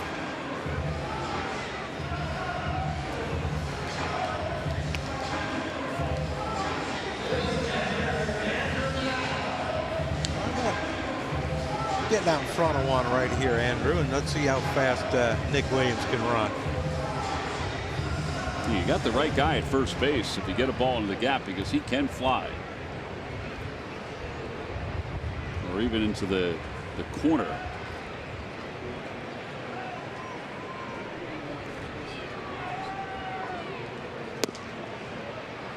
Odubel is coming out of the on-deck circle. I don't think I've ever seen the pants that low for Odubs. Yeah, you're right.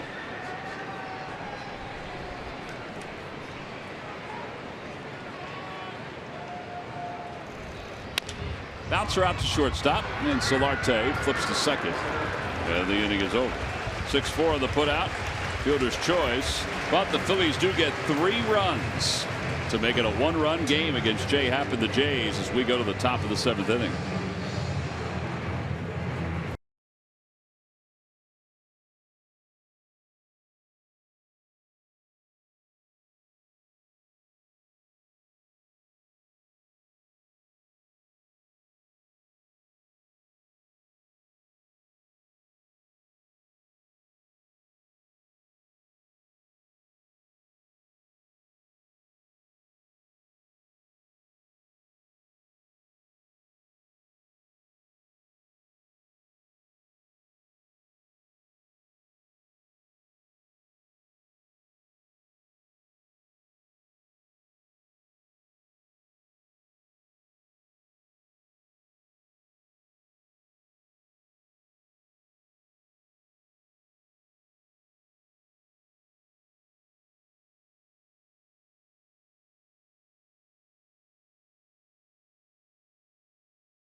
Time now for your Delaware Valley Honda Dealers game summary. The Blue Jays scored 2 in the second on a double by Travis, then 2 in the 6th on a base hit by Dwight Smith. But then the Phils came back to score 3 in the 6th inning.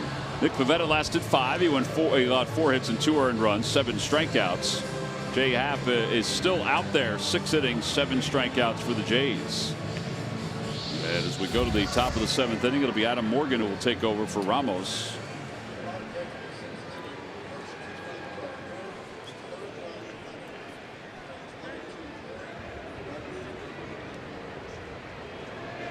Curtis Granderson is 1 for 3.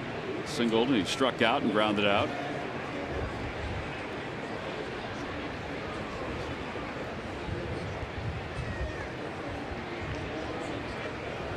And a breaking ball, 0-1.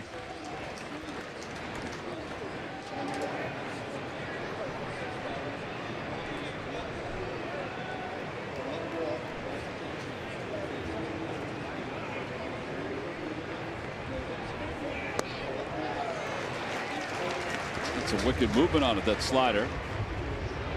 I think Ramos needs to go in and renegotiate, overwork that one pitch he threw. So he does indeed come out of the ball game as we meandered through. Wow.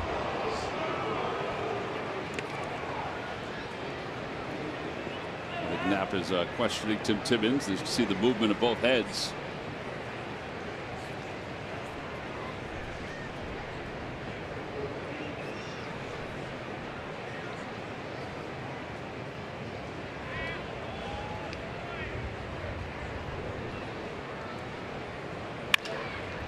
Again into the shift, and Cesar is up with it. 1 out. He did that the last time he was up. And with 1 away, Josh Donaldson, who is 1 for 3, is going to be the hitter. So does Cesar take ground balls before the game in the outfield? Yes, sir. Yeah. Franco will go over toward shortstop during batting practice sometimes, just to take some ground balls.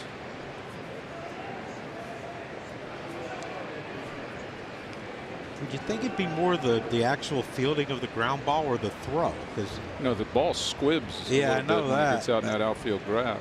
I would think the throw would be. Yeah. A little bit of a longer throw, different Like angle. if you're well, you were the third baseman, but throws from like deep short in the behind second base, that'd be different, wouldn't it? Yeah. I'm sure Bo would have helped you out with that. That ball's hit well out to center field. Altair is back toward the fence and makes the catch. He had about a step and a half from the wall, and 2 outs. Well, with that loud out, it's time now for our Ram Truck Stump the Fence Trivia Quiz answer. The question, guys, what pitcher is the Blue Jays' all-time leader in wins, complete games, and shutouts? He was a spring training nemesis for us, for me. We used to have to face that dude every time we went over to So funny. ballpark. John? Dave Stieb. Yep, Dave Stieb won 175 games. 103 complete games, 30 shutouts. His ball moved all over the place, didn't it? Well, he threw a slider. Had a really good slider, and he threw it 4 out of 5 pitches to me. By the way, I think Josh Donaldson thought he had a home run there when he hit it. Looking down at those flags, they're holding up that ball to center field. 0-2. Might have been a home run up at his ballpark in Toronto. Fly pretty good up there, don't they? Yes, they do. That's the rumor. Well, it depends, right? If the roof's closed. Yeah, I think there is a difference between roof closed and roof open, but we've been up there sometimes when the roof is closed or open and it is flying. How about that hotel in that above? I've stayed there. Have you? Yeah. Nice. Yeah, very nice. Now, were you there like You were working up there and you went. I was working one day and just a fan the other day. You can see the game. We had a hotel room that was right. So you're watching the game. You yeah. can watch a game from. Yeah, you sit on the couch and watch the game. Well, Robbie Alomar, when he played there, he lived there. He said he never had to leave the ballpark. Ballpark, yeah. Except to go on the road. 1-2 to Smoke, and Low 2-2. Yeah, it's a nice hotel. At least it was when I was there. That was, gosh, that was probably 22 years ago.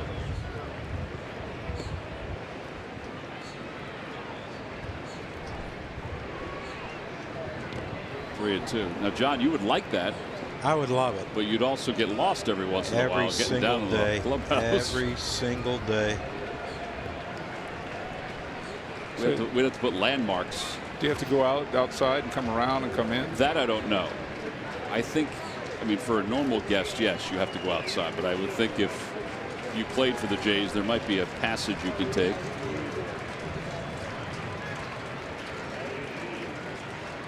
Three balls and two strikes to Smoke. And Low, ball four. So he walks for the second time today. And Solarte will flip over to the right side and bat here.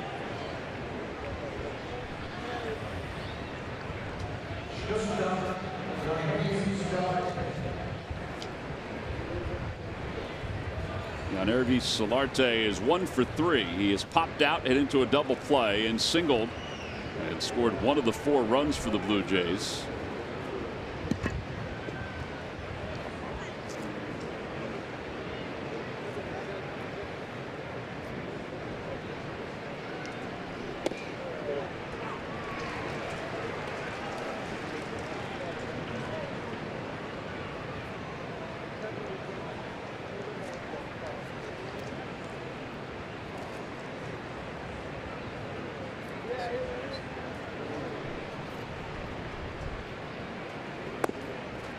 One ball, one strike. Some scores around baseball. Yankees lead the Angels 3-1. That game's in the 7th inning. Astros lead the Indians 8-3. That game's in the 8th inning.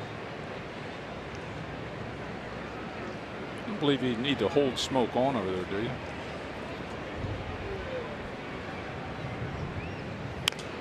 Fouled off 1-2. Just not sure. Well, Pilar can hit one over there. We've seen that before, but I'm not sure that Solarte's that's his strong point.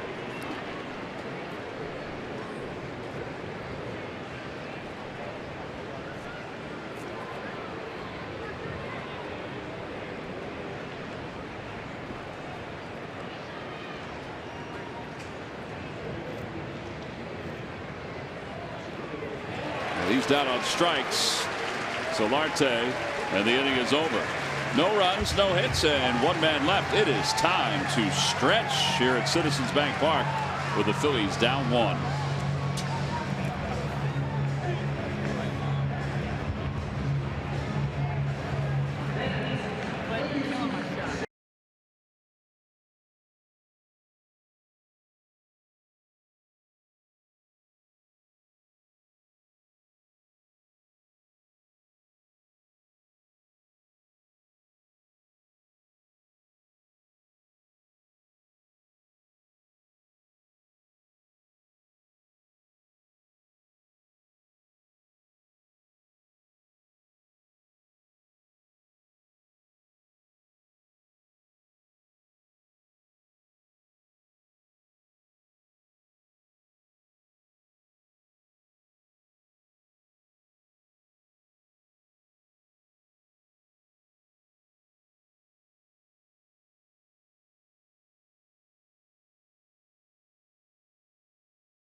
7 games, you can become a season ticket holder and take advantage of some great benefits, such as invites to exclusive season ticket holder events, price savings as compared to individual game tickets. Season ticket plan sales end May 31st. Visit Phillies.com or call 215-463-5000. Home half of the 7th inning, the Phillies trail at 4-3, and Odubel Herrera is going to pinch hit against Jay Happ, who's allowed 3 runs.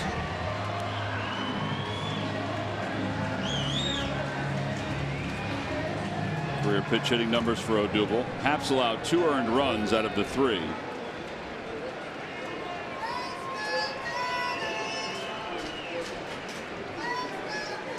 Odubel overall this year hitting .333 with 7 home runs and 30 RBIs.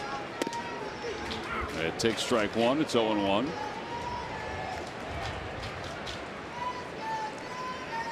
Adam Morgan an inning, a walk and a strikeout. That's it.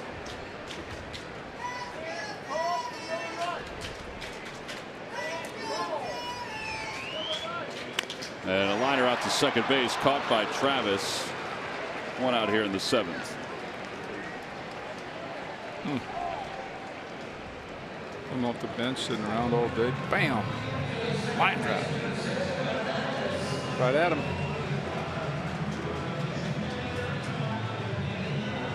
That'll bring Cesar up. Cesar is 0 for 3. He was hitless yesterday. 1 for 11 in the series. It's not a surprise that Happ has 8 fly ball outs this afternoon. That's the kind of pitcher he is. And that's what makes you wonder why he has such a good record here. That's a good point, because he does 8-3 with an ERA of 3.9 here at Citizens Bank Park.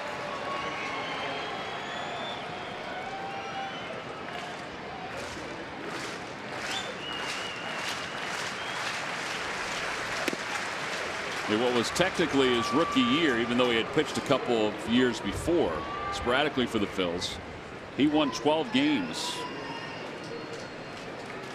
That was 2009. Swing at this. Cesar strikes out for the 2nd time. That's 8 strikeouts now for Jay Happ. That change up there, good one too. He throws so many fastballs that kind of takes you by surprise. And pitching change here for the Blue Jays. 100 pitches. Yep, so he's done. John Gibbons is out to get his left-hander. There's a lot of Jays fans that have spent the weekend here in Philly. They acknowledge the outing by Jay Happ as we have a pitching change. We'll be back.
8 strikeouts, and his return to Philadelphia.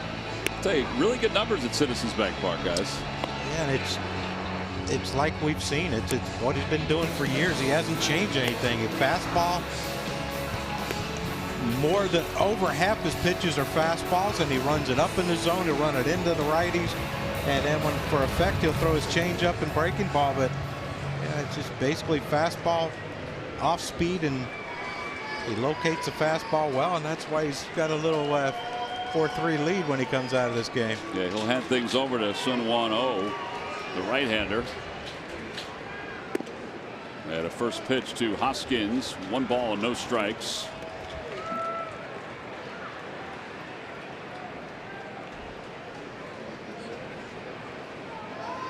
Out of South Korea. Little dribble up the first base line. Oh, has it, and he flips to Smoke. And 1-3 on the putout. A little frustration from Rhys Hoskins as the Phillies go down 1-2-3 here in the 7th inning. We've completed 7. We will move to the 8th. It's still just a 1-run.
Delaware Valley Honda dealers.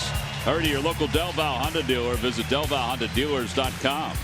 And by Geico, 15 minutes could save you 15% or more on car insurance. Phillies trail at 4-3 as we go to the top of the 8th inning. Time now for a Hyundai defensive play of the game. We showed you this earlier. Oh, yes, we did. That's Michael Franco at the hot corner. Picks it clean on his knees. Regroups, Crow hops. Throws a strike for first base. That's some soft hands right there, and that's your Hyundai defensive play of the game, brought to you by your local Hyundai dealers. Changes for the Phils. Nick Williams moves from right field to left field. Odubel stays in to play center field. And Aaron Altair moves from center field to right field. So Hoskins' afternoon is complete. And here is Pilar, who is 0 for 3. Facing Luis Garcia. With 3 rockets. 3 rockets. See who he's going to line out to now. See Luis's numbers. He picked up the save in yesterday's game.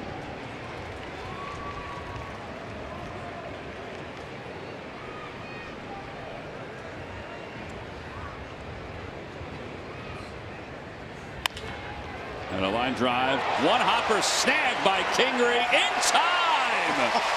You want to talk about somebody hitting in bad luck? Well, Pilar has hit into bad luck all day. Wow. He's been surrounded by solid defense. Yeah, you talk about it never evens out, John. At least I never thought it did. He deserves 4 broken bat bloopers. That's a great play by Kingery for sure. Laid out all the way. Boy, he's showing some nice defense the last couple days. He has. 1 out, and here is Russell Martin. Martin has base hit and a run scored. 0-1.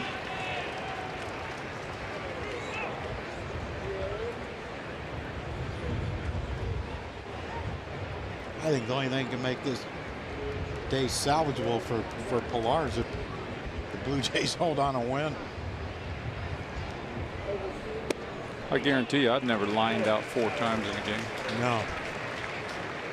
I don't know if I've ever hit 4 line drives in a game. I mean, line drives. Yeah, he has a legitimate right today with the baseball gods. He could be 4 for 4. Yes. Tell you what, a total of about 6 feet, and he would be 4 for 4.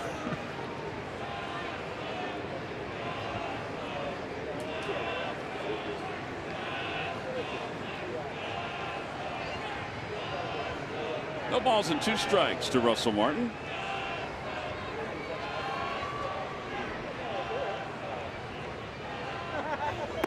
And he went around on a breaking ball. 2 outs here in the 8th inning.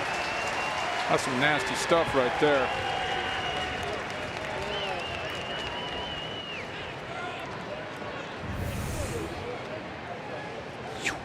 Wow, some bite on that thing. Not much you can do there, Russell. Except take it.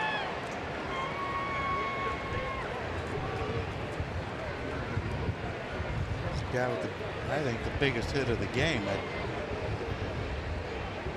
2-run, 2-out double. Ground ball over third. It's that one out to shortstop. Kingree's up with it. And the inning is over. Easy inning for Garcia. He threw just 6 pitches. He got some good defense from Scott Kingery. Middle of the 8th inning. Michael Franco will lead it off when we get back.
Park, Friday, June 8th. It's a 7:05 first pitch. It's 1990's retro night. Saturday the 9th at 1:05. It's the Sandlot's 25th anniversary day. Go to Phillies.com to get your tickets right now. Brewers have the best record in the National League. They're trailing the Mets 5-4. That game's in the 7th inning.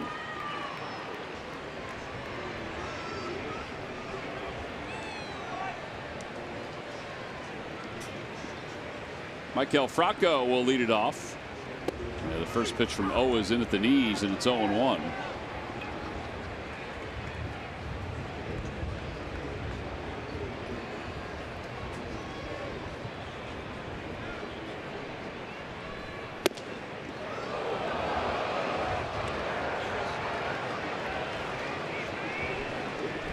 With 2, Franco. I think he just lost his balance, yeah. His back foot or something. Kind of buckled a little bit.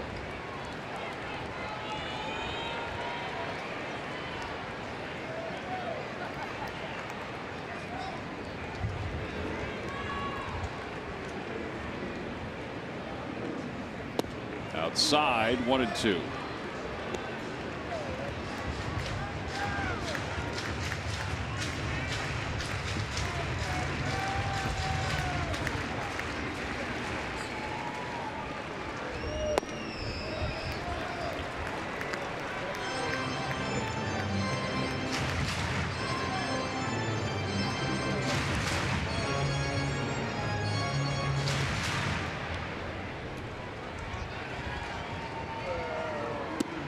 And a strike 3 called. A cutter called a strike. Franco says no way. 9th strikeout today for Jays pitching. Well, it was put in the perfect spot. It seemed like it was unhittable the way it was placed there. Take a look at our pitch cast presented by PJ Wheelhands. Right at the bottom of the zone. Yeah, that's as nasty as you can get right there. Sometimes you'll get that, sometimes you won't. Unfortunately, there's an old axiom, you know. I hate to say it. I took many of those for strike 3. Same here. Santana takes a strike, and it's 0-1. Gotta give the pitcher credit, I guess. Best you can do with that is poke it somewhere or foul it off. Santana is 2 for 3. Popped it up. Solarte is over on the left side. Now 2 outs. And here's Altair.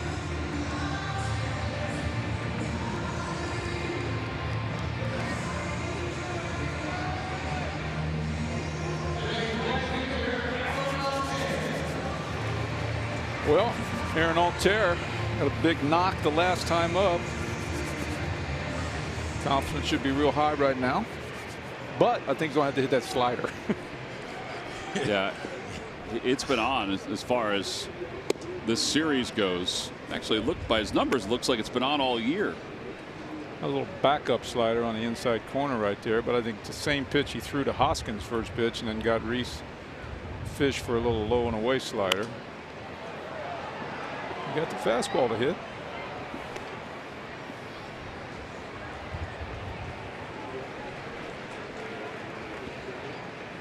Now comes those little low and away sliders. Well, left it over the middle of the plate, John. That's the one. That's the one you want back right there, right? Yeah, because now he makes that good one, and there's nothing you can do. 1 ball and 2 strikes. And he fouled back a fastball.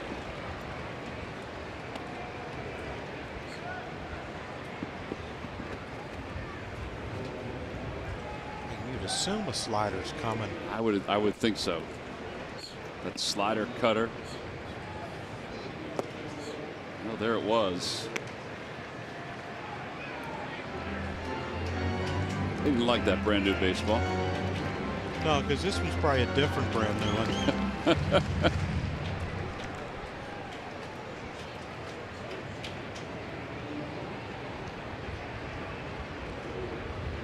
Got him. Went upstairs with a fastball. He strikes out 2 in the inning. He faced 4 hitters in his inning in the 3rd and retired all 4. It's on to the 9th inning.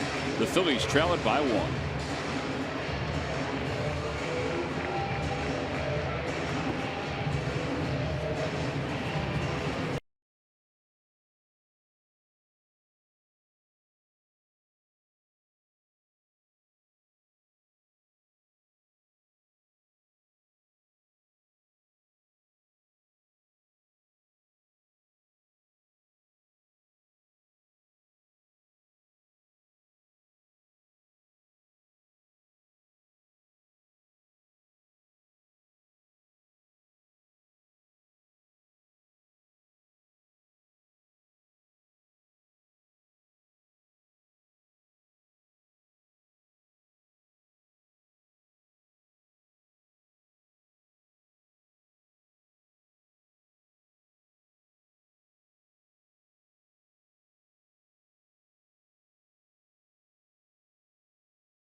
Devin Travis. Devin Travis with that double. Came in the game struggling, but a double has scored 2. After Pavetta walked a couple guys, and then Dwight Smith Jr. with the bases loaded. 2 outs, inside outs, a little grounder over the third base bag to score 2 more. He hustles into second for a double, and those are our WB Mason deliveries of the game, brought to you by WB Mason. And Bills have one more crack at him, but they have to keep him here. Yeah, they'll turn to Hector Neris. Neris on here in the top of the 9th inning to face Travis. Luis Garcia, 1 inning, 1 strikeout, nothing else. Nick Pivetta started. He went 5 innings, 4 hits and 2 runs. Struck out 7. Tommy Hunter, 2/3 of an inning, 3 hits and 2 runs. 1 walk and 1 strikeout.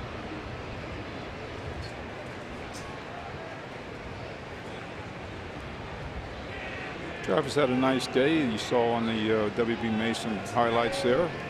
Left center double to drive in a couple. And a bouncer foul, and it's 0-2. Also hit that screamer to right field right at Altera when he was right at Nick Williams. Intentional base on balls.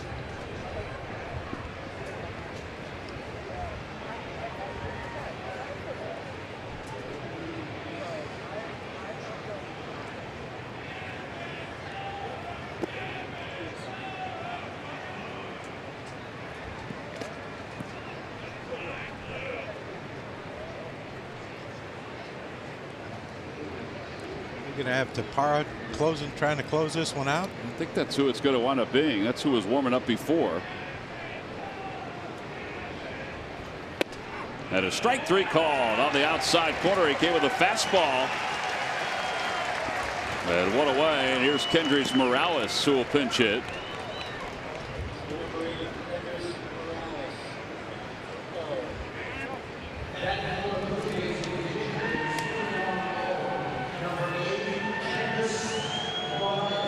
Morales hitting 180 with 4 home runs and 14 runs batted in.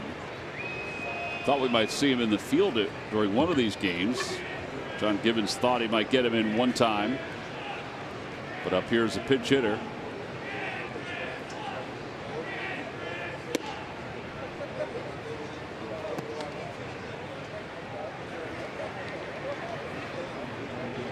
There's Tapera.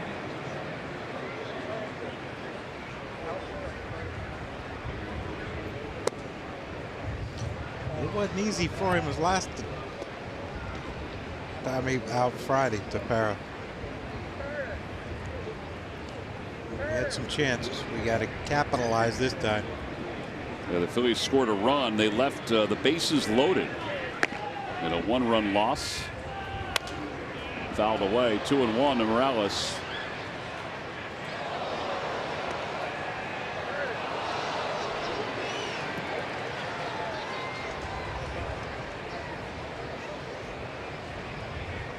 Phillies half of the 9th inning. Nick Williams will lead it off. The Braves have won, so they have pulled back even with the Phillies in the division. That'll go foul. Ooh, nice grab.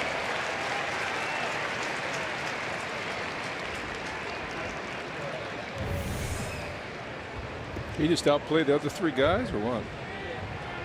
No, no. He must have called it. Or they backed off. We'll celebrate in your happiness, but we're not going to break our hand in the process of trying to catch it. And if you break your hand, well, we'll take you to the hospital. Yeah. Oh, and I'll hold the ball for you while you're in getting x-rayed. 3-2. Got him with a split. 2 strikeouts for Hector. And top of the order coming up with Curtis Granderson. Wow, this thing goes down. Fastball. No splitter. Look at that curve on that ball going down, John. That's why he's so good against lefties. Tough pitch. Granderson is 1 for 4 in today's ball game. The key is getting ahead. Like that.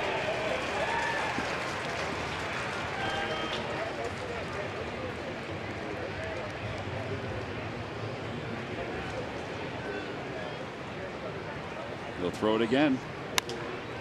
Down left field line. Williams on the dead run, and that'll be back into the seats.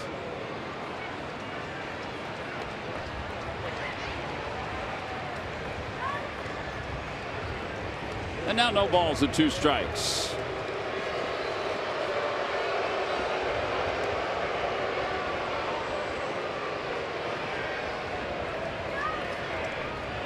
What was the booing all about? I don't know. Somebody must have taken the ball from somebody else. The 0-2 pitch coming. In the air to right field. Altair is going back, and the Jays have an insurance run. Solo home run for Curtis Granderson. And it's now a 5-3 game. 0-2 pitch.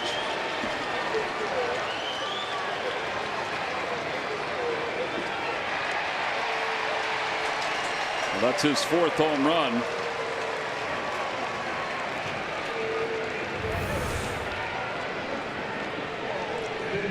Split that. Is that even a split?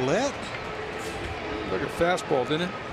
Didn't do anything. I can't imagine he'd have that. I can't imagine he'd have that glove right where he had it if it were a split, or excuse me, a fastball. You'd think he'd go up or inside.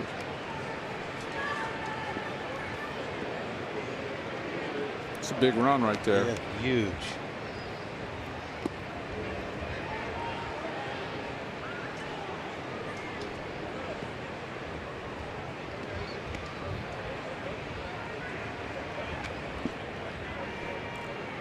One ball and 1 strike to Josh Donaldson.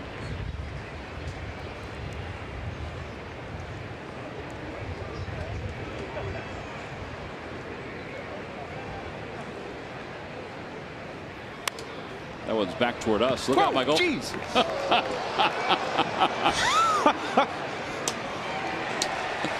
Oh. That was coming in fast.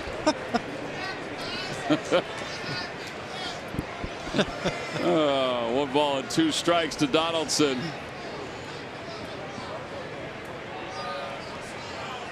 Swing and a miss. Lost the bat. And the inning is over. But Curtis Granderson has given the Jays an extra insurance run. Here we go.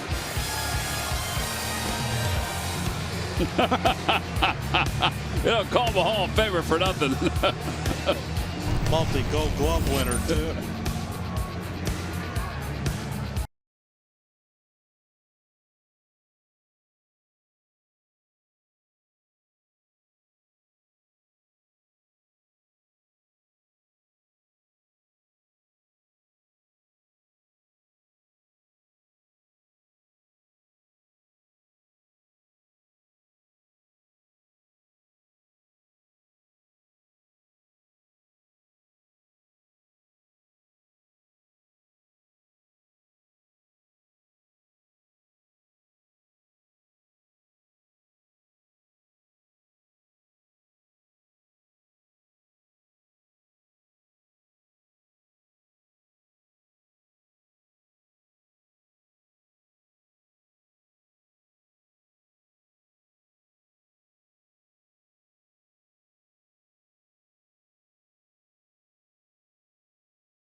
Rob Ellis are standing by. They'll talk about Pivetta and his outing today. Also talk about the inning that Tommy Hunter had. And Jay Happ's return to Philadelphia and how well he pitched for the Blue Jays. Again, that's Cure Auto Insurance presents Phillies postgame live. Well, it's time for the bottom of the 9th inning. And Ryan Tepera, who came on in the 9th inning on Friday night and gave up a run, has a 2-run lead to work with here today again. A 3.24 ERA. And he will face Nick Williams, Scott Kingery, and Andrew Knapp. Those are the scheduled hitters.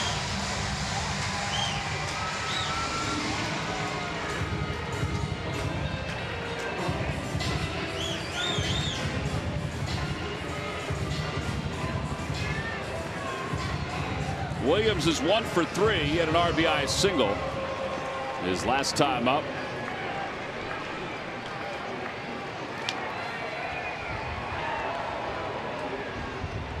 Had a first pitch outside, 1 ball and no strikes.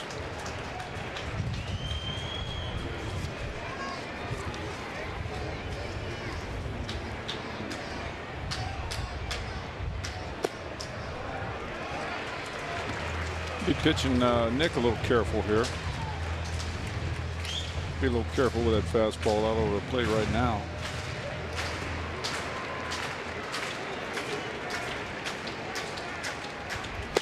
Woo. 2-1. Good hack. Good pitch.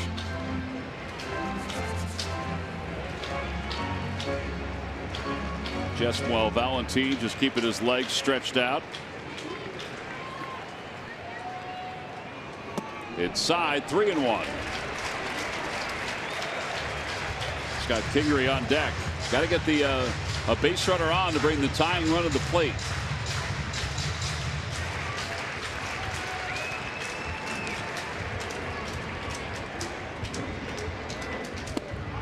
Three and 2. Wow, that's a big swing.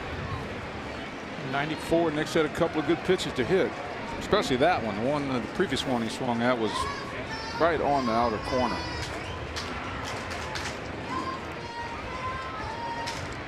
Should get another one here. Fouled it off. Every time a Phillies pitcher records a pitch of 95 miles per hour or more, Comcast will make a contribution to Phillies charities. Phillies baseball is brought to you by Xfinity, the fastest internet in Philadelphia.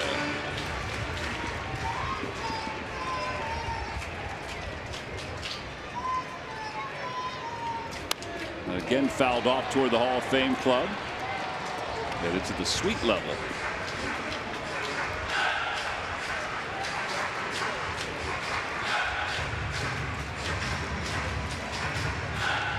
Nice job by that young man. They have knocked his iced tea over, but that's okay. Plenty more of those. Another one.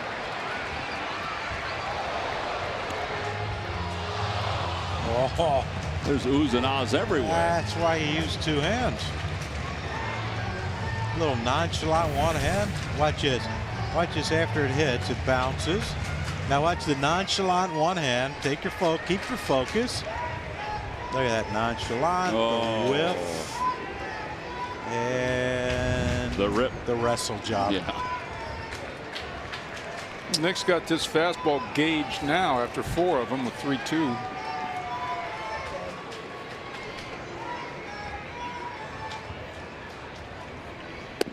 And ball 4. Great at bat right there. Tying run is out the plate. Don't have to hit a home run to have a great at bat.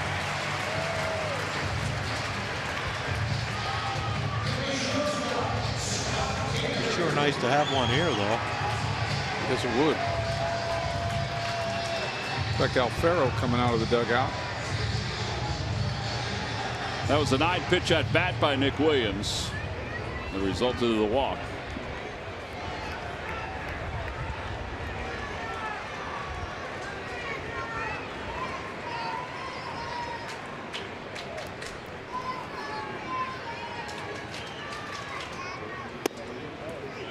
Now I guess people out there might be wondering, no, why don't we bunt? We're the home team.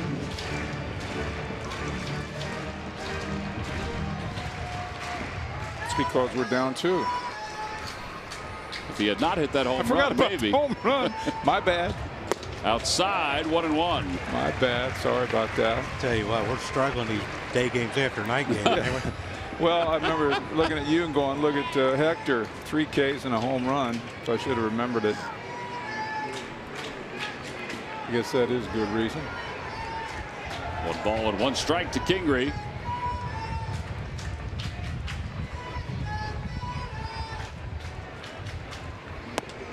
To the same pitch this time. He went after it. It's 1-2. That's a tough pitch, that cutter, 90 miles an hour. Now that I mentioned that, just goes to show you how important that run was. It's a big run. Yes. Changes the whole complexion of this inning.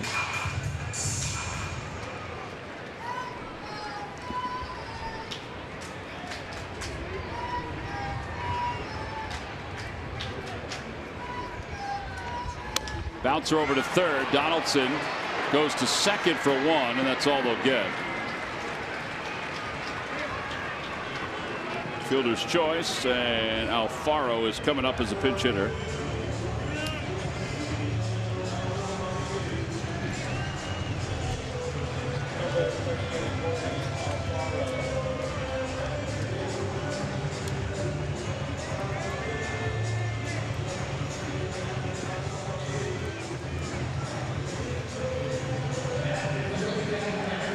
Time for his first pinch hit homer for Alfaro in his career. Be nice.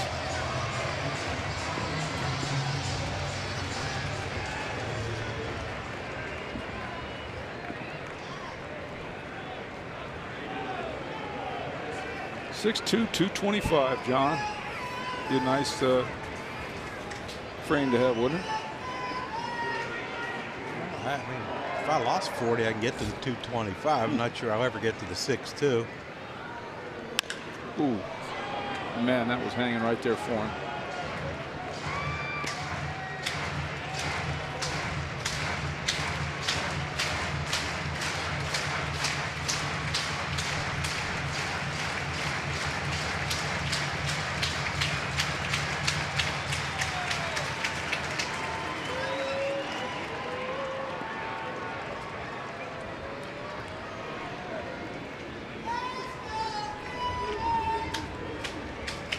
Nice to get Odubel up in this inning. Keep, hopefully with 2 men on. Broke his bat over toward third. One hop to Donaldson for 1. Over to first in time to get Alfaro. And the ball game is over. Wow. Gabe Kapler in the hole for a moment as they take a look at it. Donaldson got rid of it quickly. Travis did as well. And it caps a pretty good afternoon for Devin Travis as the Blue Jays take 2 of 3 from the Phils, and it means the Atlanta Braves are back in first place in the National League East.